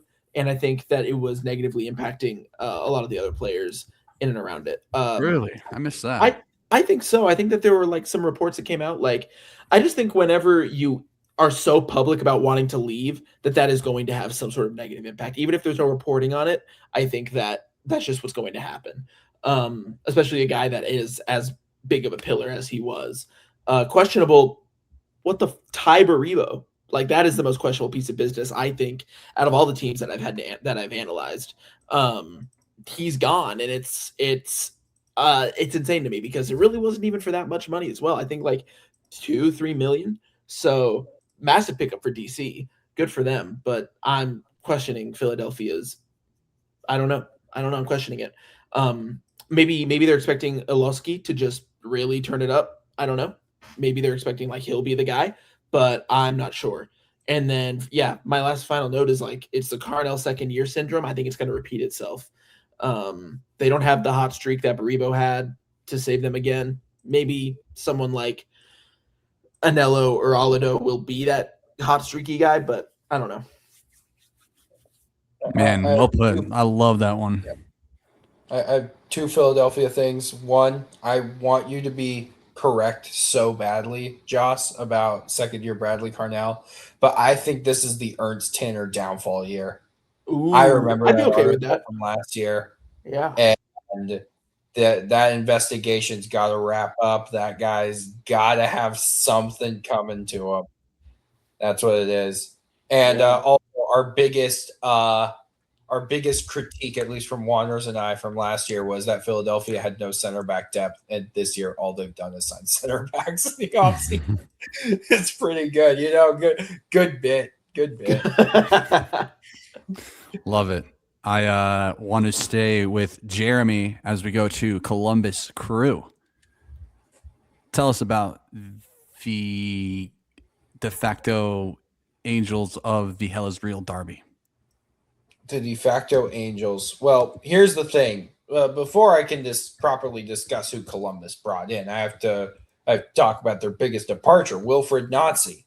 Now, the two MLS coaches left the league and went to Europe and landed in high-pressure situations during this winter. The first one was Wilfred Nancy, who didn't last that long at Celtic because although his teams looked really good on the XGs, the expected goals were not regular goals, and they kept on dropping points as Hearts kept climbing above them in the table. Since Nancy was fired, things have somewhat returned to normal. Celtic have started winning games again. A lot of people, particularly Scottish people, were taken aback by Nancy's handling of the situation. He didn't really seem to get the pressure he was under. Ditto for Eric Ramsey at West Brom, whose two best results since assuming the head coaching spot of the Baggies, who are currently in a relegation battle, were a 0-0 draw last weekend and a 0-0 draw today. Somehow that's progress for a team that's in relegation fight and is actually getting a helping hand from Leicester having 6 points getting deducted. Congratulations to Leicester. They blew a 3-0 lead at home today to Southampton. That was beautiful to watch. But without Wilfred Nancy, how are the Columbus Crew going to stay on top and still be tactically innovative? They're going to find the relationism guru, Henrik Rydstrom. Relationism, basically, is just about getting players in the correct positions where they can play off of each other. So I don't think it's going to be too stylistically different than Nancy, but the structure is probably going to keep changing instead of Nancy's rigidity with his back three, which, by the way, is something he never changed at Celtic. Ramsey has changed his back three at West Brom. Now he's operating out of a back four, and he's got 2 scoreless draws out of it. Congratulations to him. I need him to succeed so badly, guys. We can knock him down to League One. But yes, in terms of who the player shuffling, their biggest departure is Darlington Nagbe, who retired, and it's gonna be like I started watching this league when the Timbers joined in 2011. They had Darlington Nagbe. This is the first year I will ever watch this league without Darlington Nagbe. I'm crestfallen. This is terrible. But he went out on his own terms, and I'm happy for him. It's just a shame that his last game was a loss a playoff loss against like their biggest rival, Cincinnati. But whatever, Cincinnati got their ass handed to them in the next game. It's okay. Jason Russell Rose, also a pretty big departure. He got sold to Toulouse, who were not too loose with the purse strings on that one. Nice. Zingers, bro. Mark McKenzie's there too. Mark McKenzie, Philadelphia Union. Yep. Hey, Union, center back depth. Former Ghent player or Genk. I forget which one. He was at Genk. That's Genk as fuck, bro.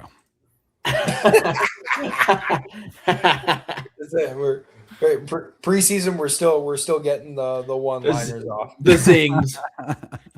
Yes. You can't zingers. Untrain the zings. In terms of their additions, they really haven't done much. It's Sekou Bangura, the midfielder, Jamal TRA, and this is still largely the same team from last year. But their big difference is how much does the structure change? Does Sean Zawadski return to the midfield? Where is another center back to help? Because they were desperately missing Rudy Camacho last year. He should be back. He's going to have an addition as well. I know he'll be back, but he's 34. He's going to turn 35 in May. So I feel like you're about the young club, bro.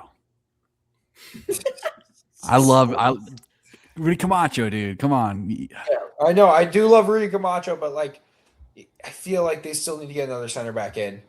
And Bangura, I'm interested to see where he plays. Which of these midfielders is the Nagbe replacement? What does Hugo Picard even do? That's a question that needs to get answered this year. And this is a team that I will not be able to form an opinion about until they play a game. Their first game of the season is against the Portland Timbers in Portland. I hope MLS Cup rematch. I hope I don't have to make a really rash decision about these guys. And also, huge year for Wessam Abu Ali. Come on. I want Abu Ali to tear it up so badly. I really do. Is the Crew's first game? No, the Crew plays us, I think, for their first. No, that's the second game. You're right. It's their home opener. That's what I thought. That's my first game I'm going to, so that's why I got confused. Hell yeah.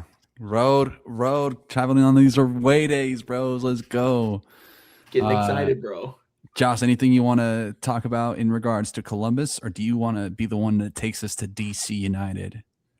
I don't think I had DC. I didn't really do very much research. Oh no, we'll go to Jeremy then, because he definitely did a little fist pump when it came to DC. There's a lot about DC, fellas. We got to talk about the GM, of course, right? His background is absolutely insane, but I mean, I know a lot of people are are doubting it, but I can't. I like this offseason, man. I'm sorry, I really do. Jeremy, tell us about DC United, bro. Now, last year, Chicago Fire was they're going to make it to the playoffs. Warner's being insanely high on them. It's my turn to do that for DC this year. Let's go. And here is why. I've met Erkut Sogut before. He showed up to the Timbers facility in 2024. I have his number in my phone. I'm never going to call it. But I have it just in case I need to one day. This is what they've done this offseason, because he has gone and hired Rene Weiler, who wants to be a Red Bull pressing guy. So the year that Red Bulls have signed all the wingers in the world and are going to try and play with the ball, their Atlantic Cup rivals are saying murder ball. Murder ball. Led by with the man in their front office making all of these decisions, the guy who hired Rene Weiler. He has more credentials as an author than as a GM. It's so perfect. It's so perfect. I need this team to succeed so badly. Please, please. Thank you. This is what they've done. They had a lot of dead wood they needed to clear out. Christian Benteke was never going to come back here. It's okay. We can be okay with that. We can cheer from the rafters that Boris Enow is no longer here. Lucas McNaughton is no longer here. Randall Leal and his giant contract is gone. Luis Barraza is gone too. Kim Jun Hong, that's like 2 of their goalkeepers from last year, none of whom were any good. In to replace them comes Sean Johnson. Good pickup. Who's a very good goalkeeper. Very, very good goalkeeper. Ty Baribo is going to be up front. If he gets chances, he will score goals. Sean Nealis, they pilfered a guy from the Red Bulls to run their press to like help defend in their pressing team. I have no idea what structure this team is going to use to set up. I saw them in a preseason game against Portland. I don't take anything from preseason games. And a 0-0 draw. Baribo missed a sitter. Who cares? It's preseason.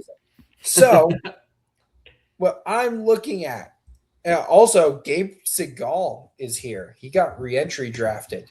You also have Luis Montano. I don't know. Montano. That is Romanian, right? I've been saying right. it Montano, but I will have a proper pronunciation for it next week, I think. Yeah.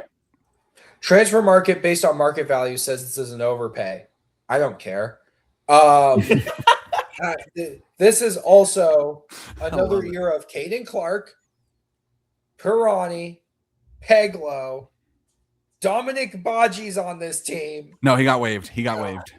He got waived? Oh, shit. He didn't wave back, though. It's okay. Nice. It's okay. Yeah. I think the biggest thing they need another midfielder to partner Peltola. I don't believe Servania is it. I don't really know what Kijima's role is going to be like long term. I always root for Connor Antley. Aaron Herrera is also a good guy to root for. They could also do with another center back, but could just completely be talking out of my ass here, but I feel it with DC United. I feel it this year. I believe in the author, and if that's a tough nickname this year. Yeah, it is. He's the author. It's tough. A better nickname, better than the fucking schedule. Are you Drake May? Yeah, the Urquit, so good. That's what he has to get up to that tier, though. He's not there yet. So, I like author, though. The author is crazy. Yeah, he's the author, and he's about to author a playoff berth. When he does, I'm reading that book. I'm reading that book. Now, oh, man. By the way, when I say playoff berth, I mean 9th and nothing higher. So we're gonna see. I don't know which current playoff team is going to fall off a little bit because the East is very strong, but I feel like Montano. I'll get that down eventually. It took me like 2 weeks to get Bonate down, for fuck's sake. So I have the feeling that this is going to be DC's year. I do, because they just missed out with Benteke. Now they have a consistent identity that revolves around an entire team and not just one player. So let's see where they go. I think it's 9th in the East and just getting blown out in the wild card, but that counts for something. It counts for progress, which is sometimes what you need as DC United. I'm going to take us to Nashville, who are still kind of relishing off of their, combo in Sam Surridge and Hani Mukhtar. We talked about the third option lacking for them. They got it in Christian Espinoza. It's hard not to also look at Nashville. I mean, last year they were built to be in such a great position. And I think this year, just adding Christian Espinoza helps them keep that floor, helps them keep that level of like top 4 in the East, maybe sliding down to 5 or 6. But even then, like those positions in the East are just, it's a lot to fight for. Right. So, whether it comes from an Open Cup as well, because this is the Open Cup champions, guys. There's something to be said about winning a trophy like that, with the team you have. Coming out of the playoffs, they were a little shaky, but they did give Miami some problems out of a 3-back. They shifted in a little bit towards the end there. It was interesting while it lasted, of course, but they had that year where they just really went for the cup, and that's fine.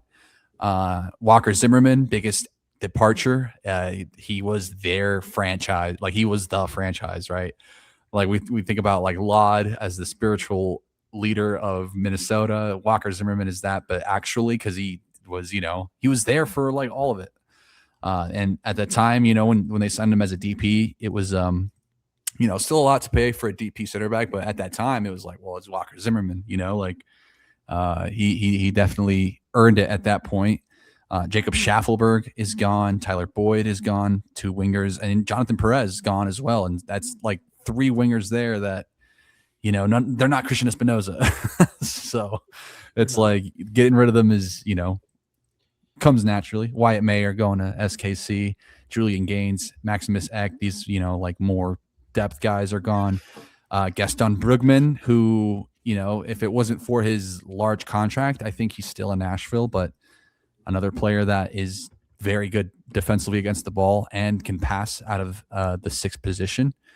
And so there's a lot of clearing of the depth, and in comes Espinoza, of course, but then I like Warren Madrigal from Deportivo Saprissa as like a backup option off the bench, and Maxwell Woledzy from Fredrikstad FK, another Norwegian mention there. I think Fredrikstad is where one Falou Fall came from.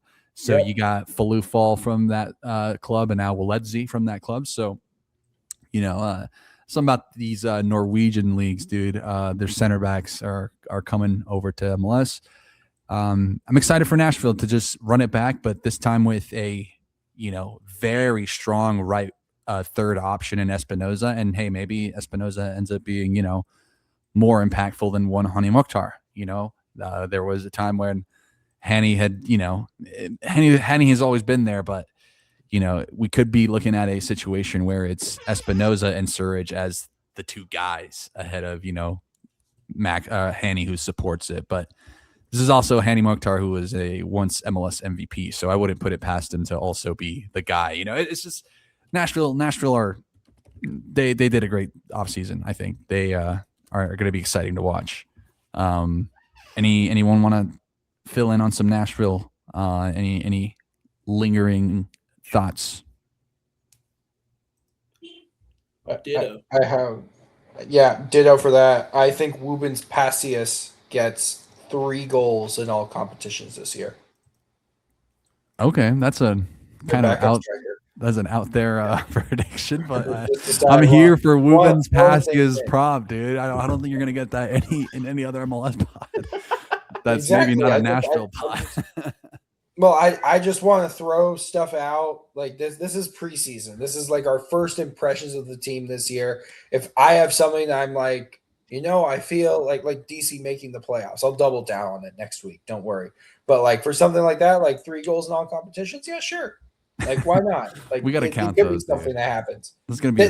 They're like Surridge is. They're not gonna be able to play Surridge as much as they did this past year because they have all these competitions. Even though, ironically, I think they have Miami in Champions Cup again, which is like they cannot get away from Miami, and that's really funny. That's such a good rival, though, like a natural rivalry across too many different, competitive sports. But yeah, because they just don't stop playing each other ever. It's like every week. One week they're playing DC, the next week, it's Miami again. Shit. I mean, decision day was Nashville, Miami, so we saw them 4 times in the span of a month, man. We get it, guys. Yeah. Joss, take us to FC Cincinnati because one Brenner is gone as their big departure. Came and went just as soon as he was here. But what else can you tell us about Cincy? We hardly knew ye. The evil side of the Hell is Real Derby, the Devils. Not only is Brenner gone, but Luca Orellano transferred to CF Monterrey. Alvaro Boreal transferred to Santos, and Yuya Kubo had his option declined. Lucas Engel, obviously, as well, who we talked about in RSL. So a lot of guys that were kind of mainstays for this Cincinnati revival, I think is the best way I'll put it. Brenner, obviously, Yuya Kubo, like a lot of guys that have been in and around it as Cincinnati have gone from sort of the basement dwellers to the precipice of MLS. On the flip side, players that they brought in include Ayoub Jabbari, who they made permanent. They made his loan permanent. So I think they paid $2 million for him as well, which is one has Jeremy's so excited for that movie. Oh my They god. paid $2 million for Ayoub Jabbari, and then they're so upset that Miami's able to like bend the cap and like use the cap and all this shit. They had no GAM in the summer, and they're like, oh, well, why can't we bring Better back? Because he spent $2 million on Ayoub Jabbari. Oh my god, bro.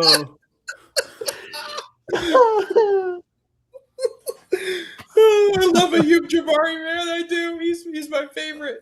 I know he is. I know he is. God, that hit, dude. Oh my Wait, Jaws, what is Ayoub Jabbari's market value on Transfermarkt? good question. I look it up. actually don't know. But I thought you had it pulled up. No, I sorry. I have it. 400,000. They paid $2 million for it. Hey man. Oh my god, bro. Oh my god. Bro. Hey, I don't listen to Transfer Market, okay? Only when I really need it, of course. But let's let the man play. Let's figure. Good lord. What were you gonna bring up though? So a lot of so he's in permanently. Oh man, I'm excited, bro. Who season. else is in? They also brought in Brian Ramirez, a transfer from LDU Quito in Ecuador. Okay. Don't know much about him. I won't pretend I do. But He I looks think like the Orellano replacement. We'll see where he actually fits, though. Yeah, they paid $2.6 million for him, so obviously they're expecting big things. And then alongside that, I mean, Kyle Smith was brought in, the accountant, as they call him. Tom Barlow brought in as a free agent. I think he's going to be the Kai Kamara replacement, if I had to guess. And this slipped my mind, but Samuel Guidi as well. I know they didn't bring him in this transfer window. They brought him in the summer, but his team I hadn't heard of before, so I just wrote it down. I wrote down joined from Zelina. No, I haven't heard from this team either. So that's I still don't know what to think about Samuel Guidi. I got to see him with a preseason Again, under his belt. Yeah, it's a preseason thing. I think that it's really hard to judge a player that joins the league in the summer, especially if they've been on the European window, the European calendar for so long. They're probably not going to be used to joining in and playing games in August or July. So anyway, best business, Ayoub Jabbari. I'm kidding. The best business, I think, is actually not firing Pat Noonan. I think that getting coaches that are good and understand the league is a hard thing to do. I mean, God damn it, Atlanta went back to Tata Martino. Like, let's remember these things. I think that there were a subsection of Cincinnati fans last year who were very vocal that they wanted Pat Noonan out. There were some underlying numbers that did back up that, like Cincinnati were not as good as they should have. They were worse than their table position was, and we saw it in the playoffs. But Pat Noonan he's got himself a lot of social capital, and just because they still made the playoffs. It's not like they were a complete disaster last year. The Evander effect, as I like to call it. Evander and Denke, like we're gonna have these guys for the second year. Wait, no. Yeah. Year 2 of Evander and Denke. Evander's always like talking about leaving, so I'm like, did he leave? Like it's just in the back of my mind.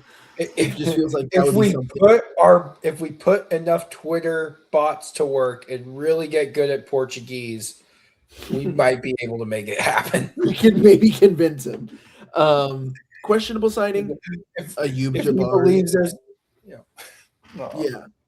if he believes that there's a population of Sao Paulo that wants him there, he will go. Yeah. If he believes there's enough interest from Palmeiras, there's the request. There it is. Ayoub Jabbari is obviously a massive question mark. I'm not sure what they're doing. I was also a little shocked to see that Yuya Kubo, that they let him walk. I was a little shocked by that. I think maybe he wanted to go home. I don't know, but he's just been around since 2020. He's the kind of guy that I think would just be nice to have around, especially as they're losing like Oriano and Boreal as well. Yeah, like good I depth felt anywhere. Yeah, or just a good, like, he's only 32. He could have definitely stayed on as just like a leader within the locker room. I think. I don't know. He was I'm not making a sure. lot of money, Was he? and that he was making a ton of money, and they did not have a lot of cap space. Since he got a low cost of living, bro, drop your salary request. You can get a nice 2-bedroom in downtown for like $1,600 a month. Look at you playing some real estate out here, dude. That should be my new niche. The realtor. The MLS home locator, We dude. wanted Realtor. What was that, I Jeremy? we can take that from Daniel. No, that is Daniel. That is. Oh, that's Daniel. true. That we should just have a whole section for Daniel. That's just like, I mean, like cost of living. yeah, dude, that'll be his corner. Man, lots to worry about for Cincy, which we will do next week, I'm sure, right? Mm-hmm. I'm taking us to Toronto, and more specifically, Jeremy is taking us to Toronto for the Robin Fraser year 2. I think now is really where he's got to, really turn Toronto into what it needs to be for him to, solidify the, hey, I've been dealt bad hands everywhere. I think he's got a good hand now, but tell us about this offseason here for Toronto. And I mean, maybe not to get too ahead of ourselves with where they might end, but what do you think of the business so far? Well, this offseason has been it's been the Josh Sargent offseason, hasn't it been? Like, is he coming? Is he not coming? Like, he told Norwich he really wanted to come, and they responded by booting him out of the team, and now they're doing really well, and they still won't sell him. It's like, oh my God, just let him go already. But the good news is they did a lot of work last summer, so they didn't need to do a ton this during this winter.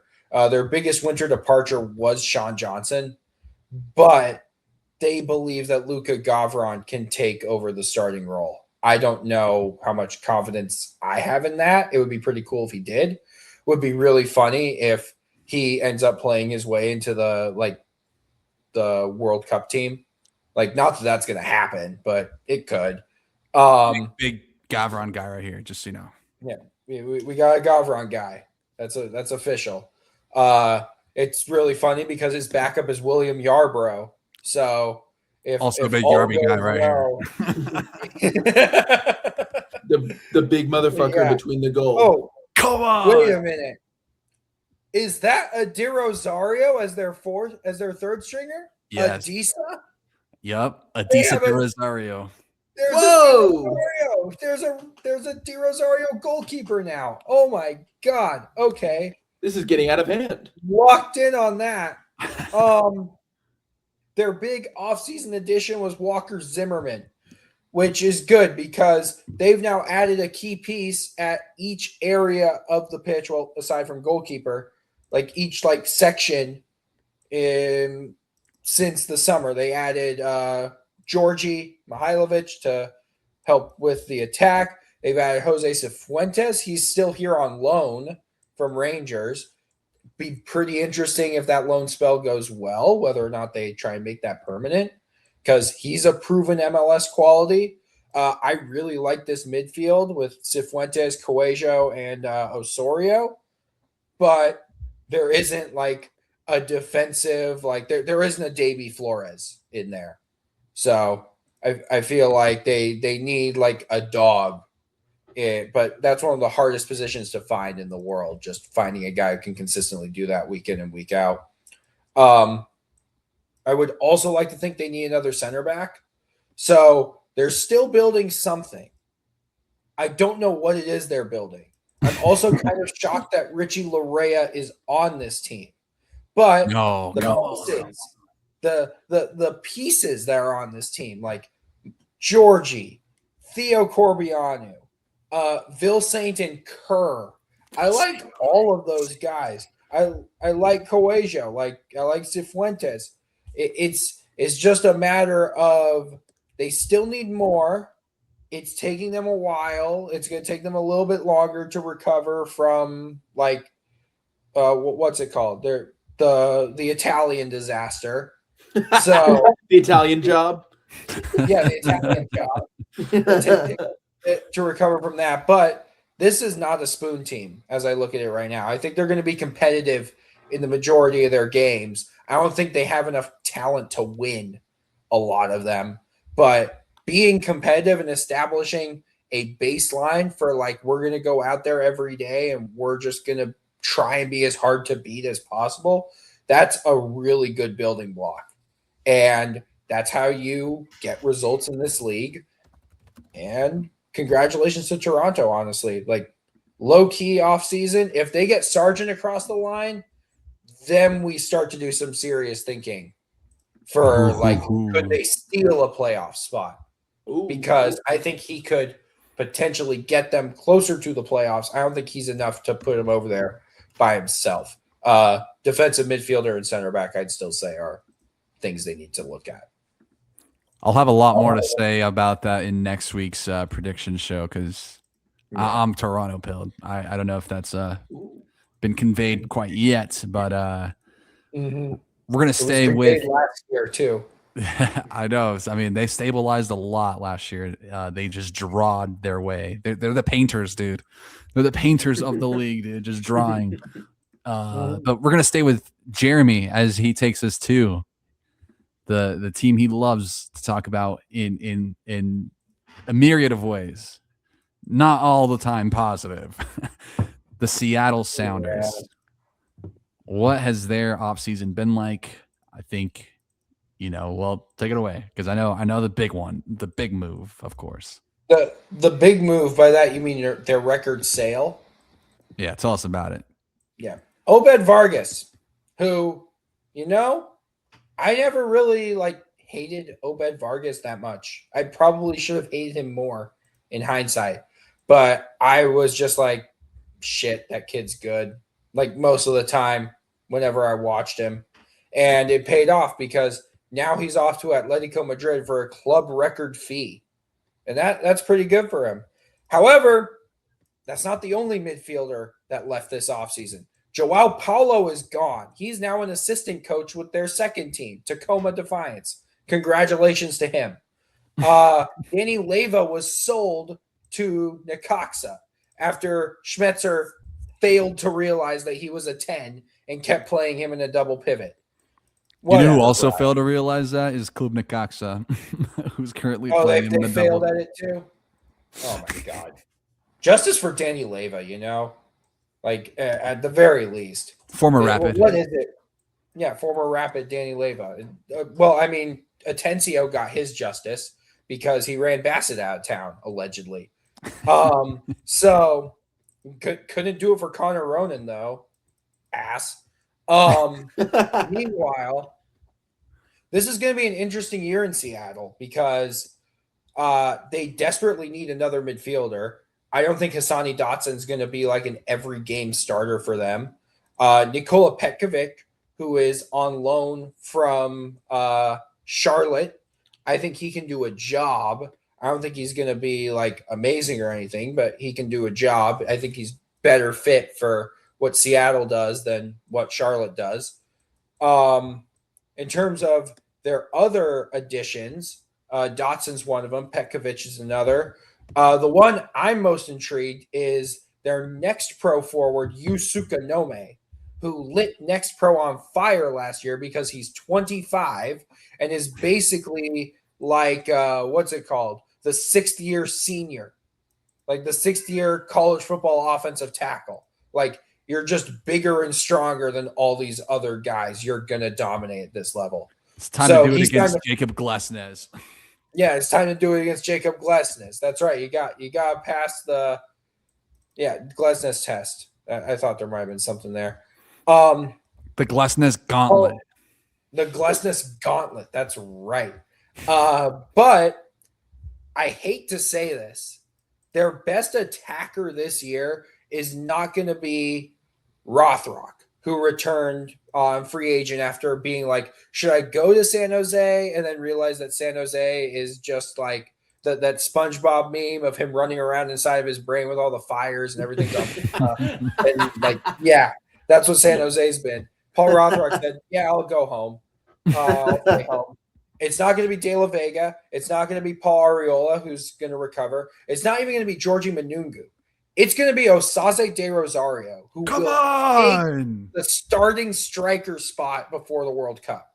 Damn. He will. It's Osaze. It's the year of Osaze De Rosario. I'm putting it out there so I don't have to come to this realization too late. You know, I was awake when they were playing Hammarby. He was just bullying dudes. I was like, okay, it's the year of Osaze. We got a D-row. They got a D-row, you know, whoopee fucking do. Let's see. Other than that, they return a lot of their defensive personnel. Ryan Saylor replaced John Bell, who left from Colorado. Their biggest defensive change, though, is this is Andy Thomas time. He's going to be starting over Fry. I firmly believe he's going to be their starting goalkeeper for the majority of this year, as Fry will probably get like some games here or there. But they have to go to Thomas now, and he is a shithouse. He loves to yell. He looks like a lion, and he's also very Russian.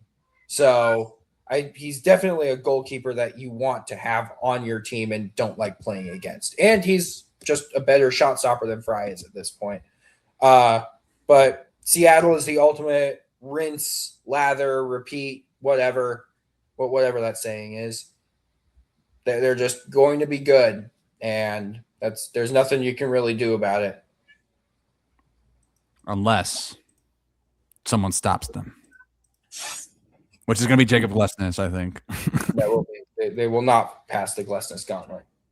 Anything to add about Seattle, Joss? I can never add on to what Jeremy has to say about the Seattle Sounders. Are you sad to see Obed gone? I am, from a national team, because he plays for. Hopefully, we'll play for Mexico in due time. But I really liked Obed, guys. He's so good. Now I can shamelessly get his Simeone signing as well. Yeah, I can shamelessly get his Athletico kit. And the Seahawks won the Super Bowl. That was pretty cool. That was cool.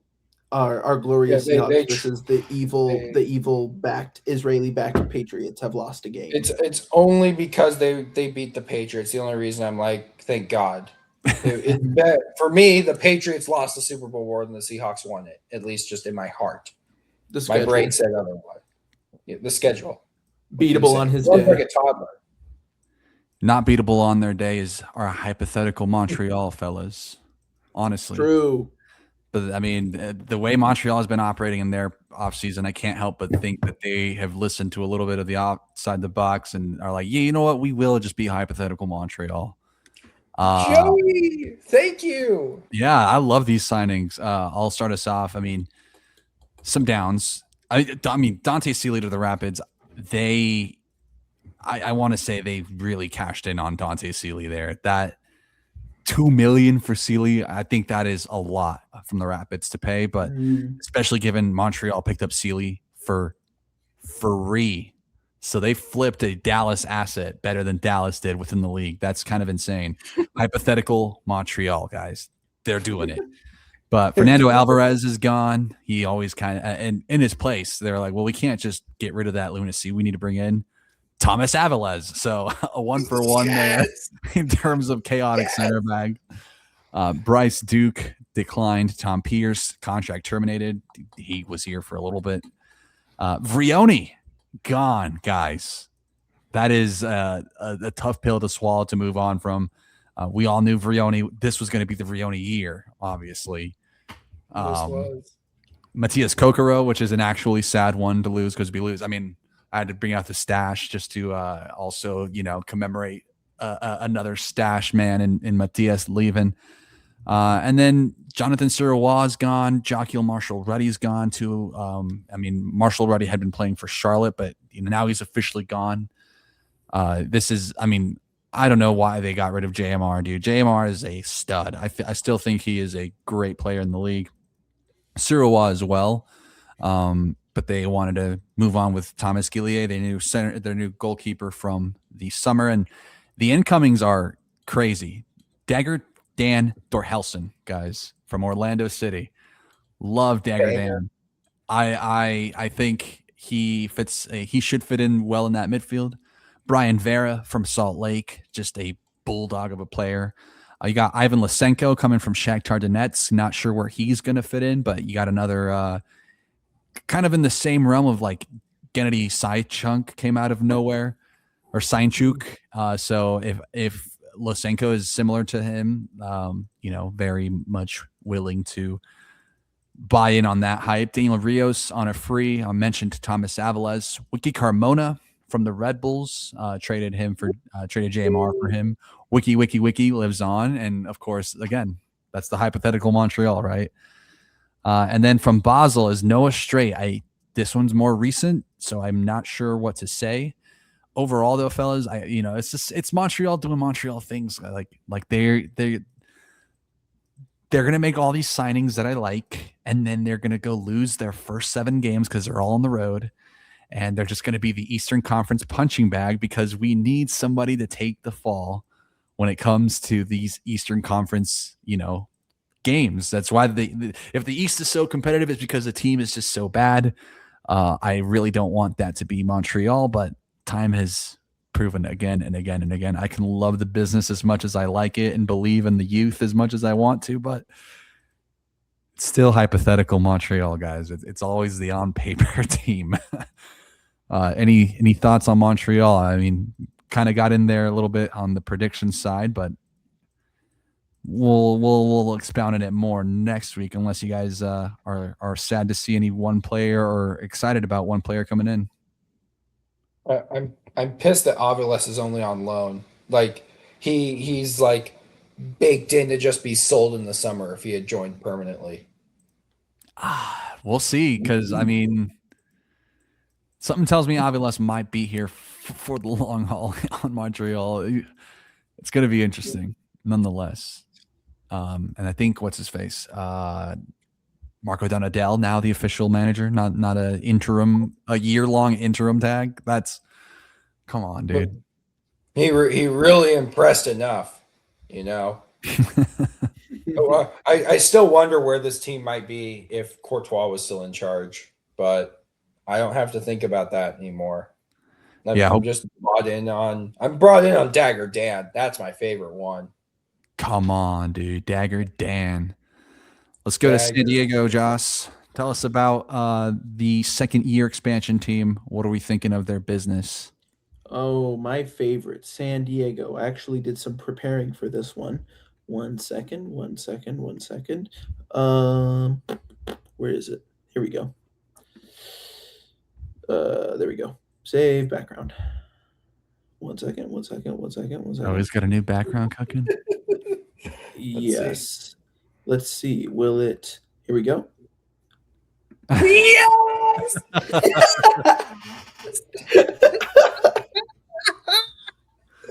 Oh, man. San Diego. San Diego. For all my Madagascar fans out there, this one's for you. I love it, dude. StreamYard is here, dude. Possibilities. The possibilities are endless.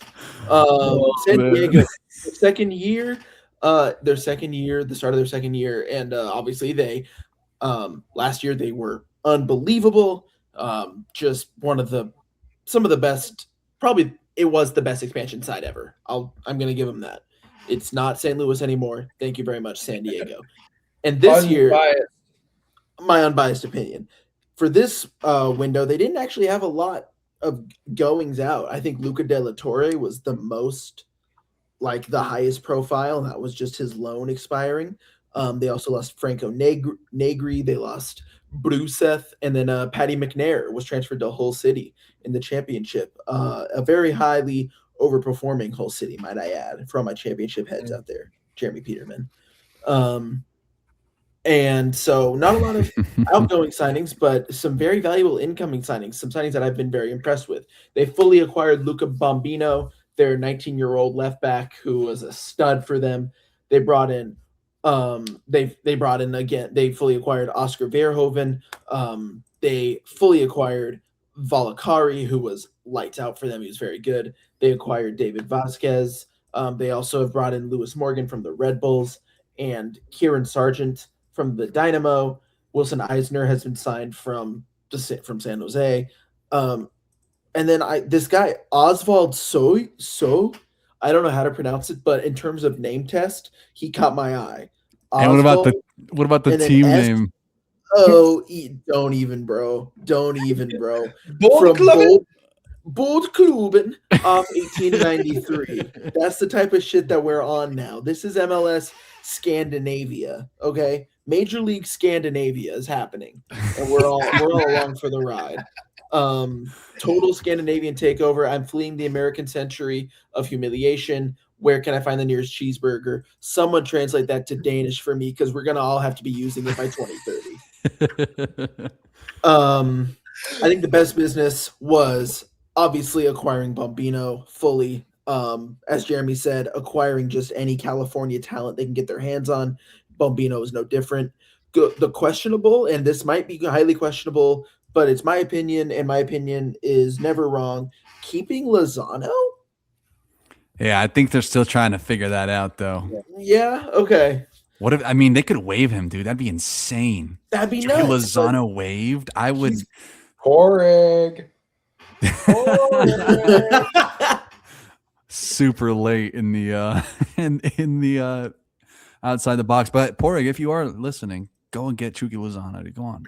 That's all I'm saying, man. It's You've been here for this long. You value our opinions enough. True. Yo, come on. Truth, Nuke.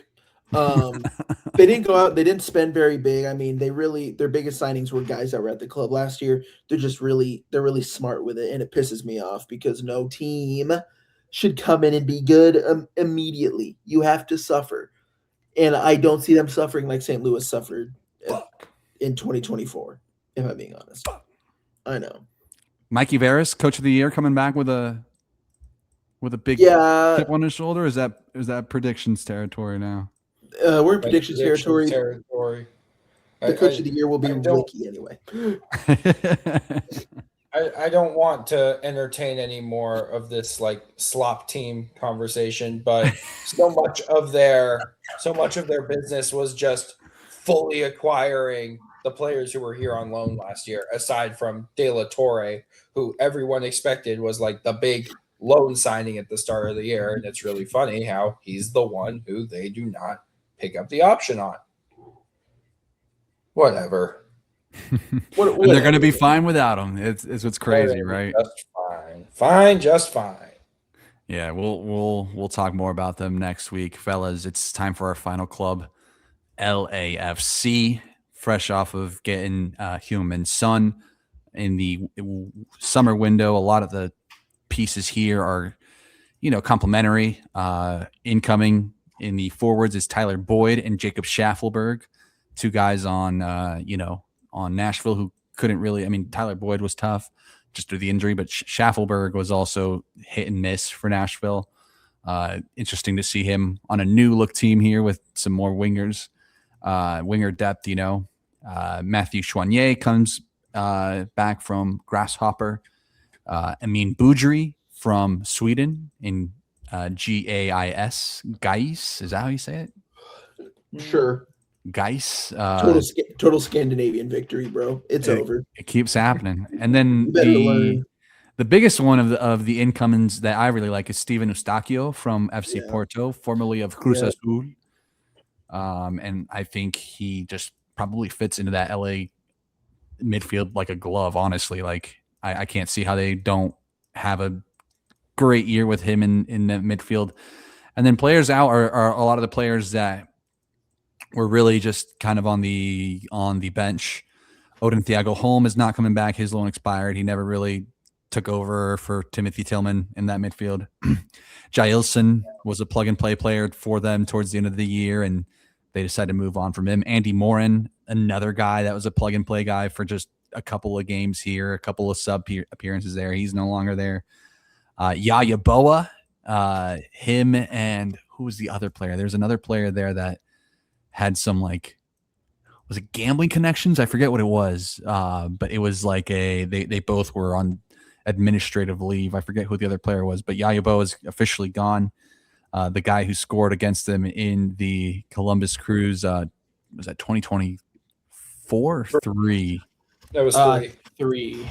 Yeah, that Yabo's gone now. Frankie Amaya no longer returning. Beluta never really got in. A lot of guys that were just on the bench riding for LAFC, and the new guys that they have riding the bench, some homegrowns in there. Overall, it's LAFC, right? Like they had a very quiet offseason because they are gearing up for a summer signing. Now it's surprising that the biggest thing about them was potentially losing Denny Bouanga, who not only had suitors from Inter Miami, but also was it Fluminense? Is that the team that it was? Say they're at it again. They're coming, dude. All your DPs belong to us. But yeah, I mean, Santiago Moreno. it's insane that Bouanga's still here, and if I'm LAFC, I'm giving him a nice contract so that he doesn't feel enticed to go anywhere else, honestly. Because Denny Bouanga, guys, is very good for the league. An amazing player, electric player.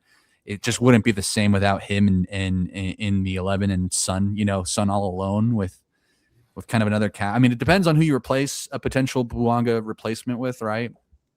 But I mean, it's hard to find a player like Bouanga. I know he's getting older there, but again, I'm here for the old players are just aging like fine wine. There's nothing wrong with a 40-year-old Diego Chara on your team. I'm sorry. We're moving past the age discourse, and especially in Bouanga. Bouanga's like so much more young compared to them. But fellas, what are we thinking about LAFC? Any lingering, more pressing thoughts here? But I mean, very quiet offseason from them. Same old story. They're waiting for the summer again. They're probably the best team that's not Inter Miami. I'd be curious though, is there a price for Denny Bouanga? And if so, I wonder who they could go pick up within the league to replace him. Would you sell a Bouanga to replace him with a Joveljic or a Musa or Tom Barlow for some reason? Yeah, Ayoub Jabbari. Yeah, I wonder. I mean, who would? I mean, because would it have to be a cash? I don't know if LA could stand for a cash for. LA is not the cash for type of team. They're not. You're right, but if it's a good enough player, they would.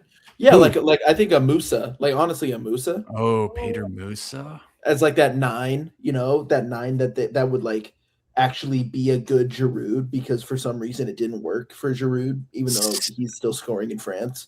See, I'm thinking Son is their 9, which is why I'm a little. Oh.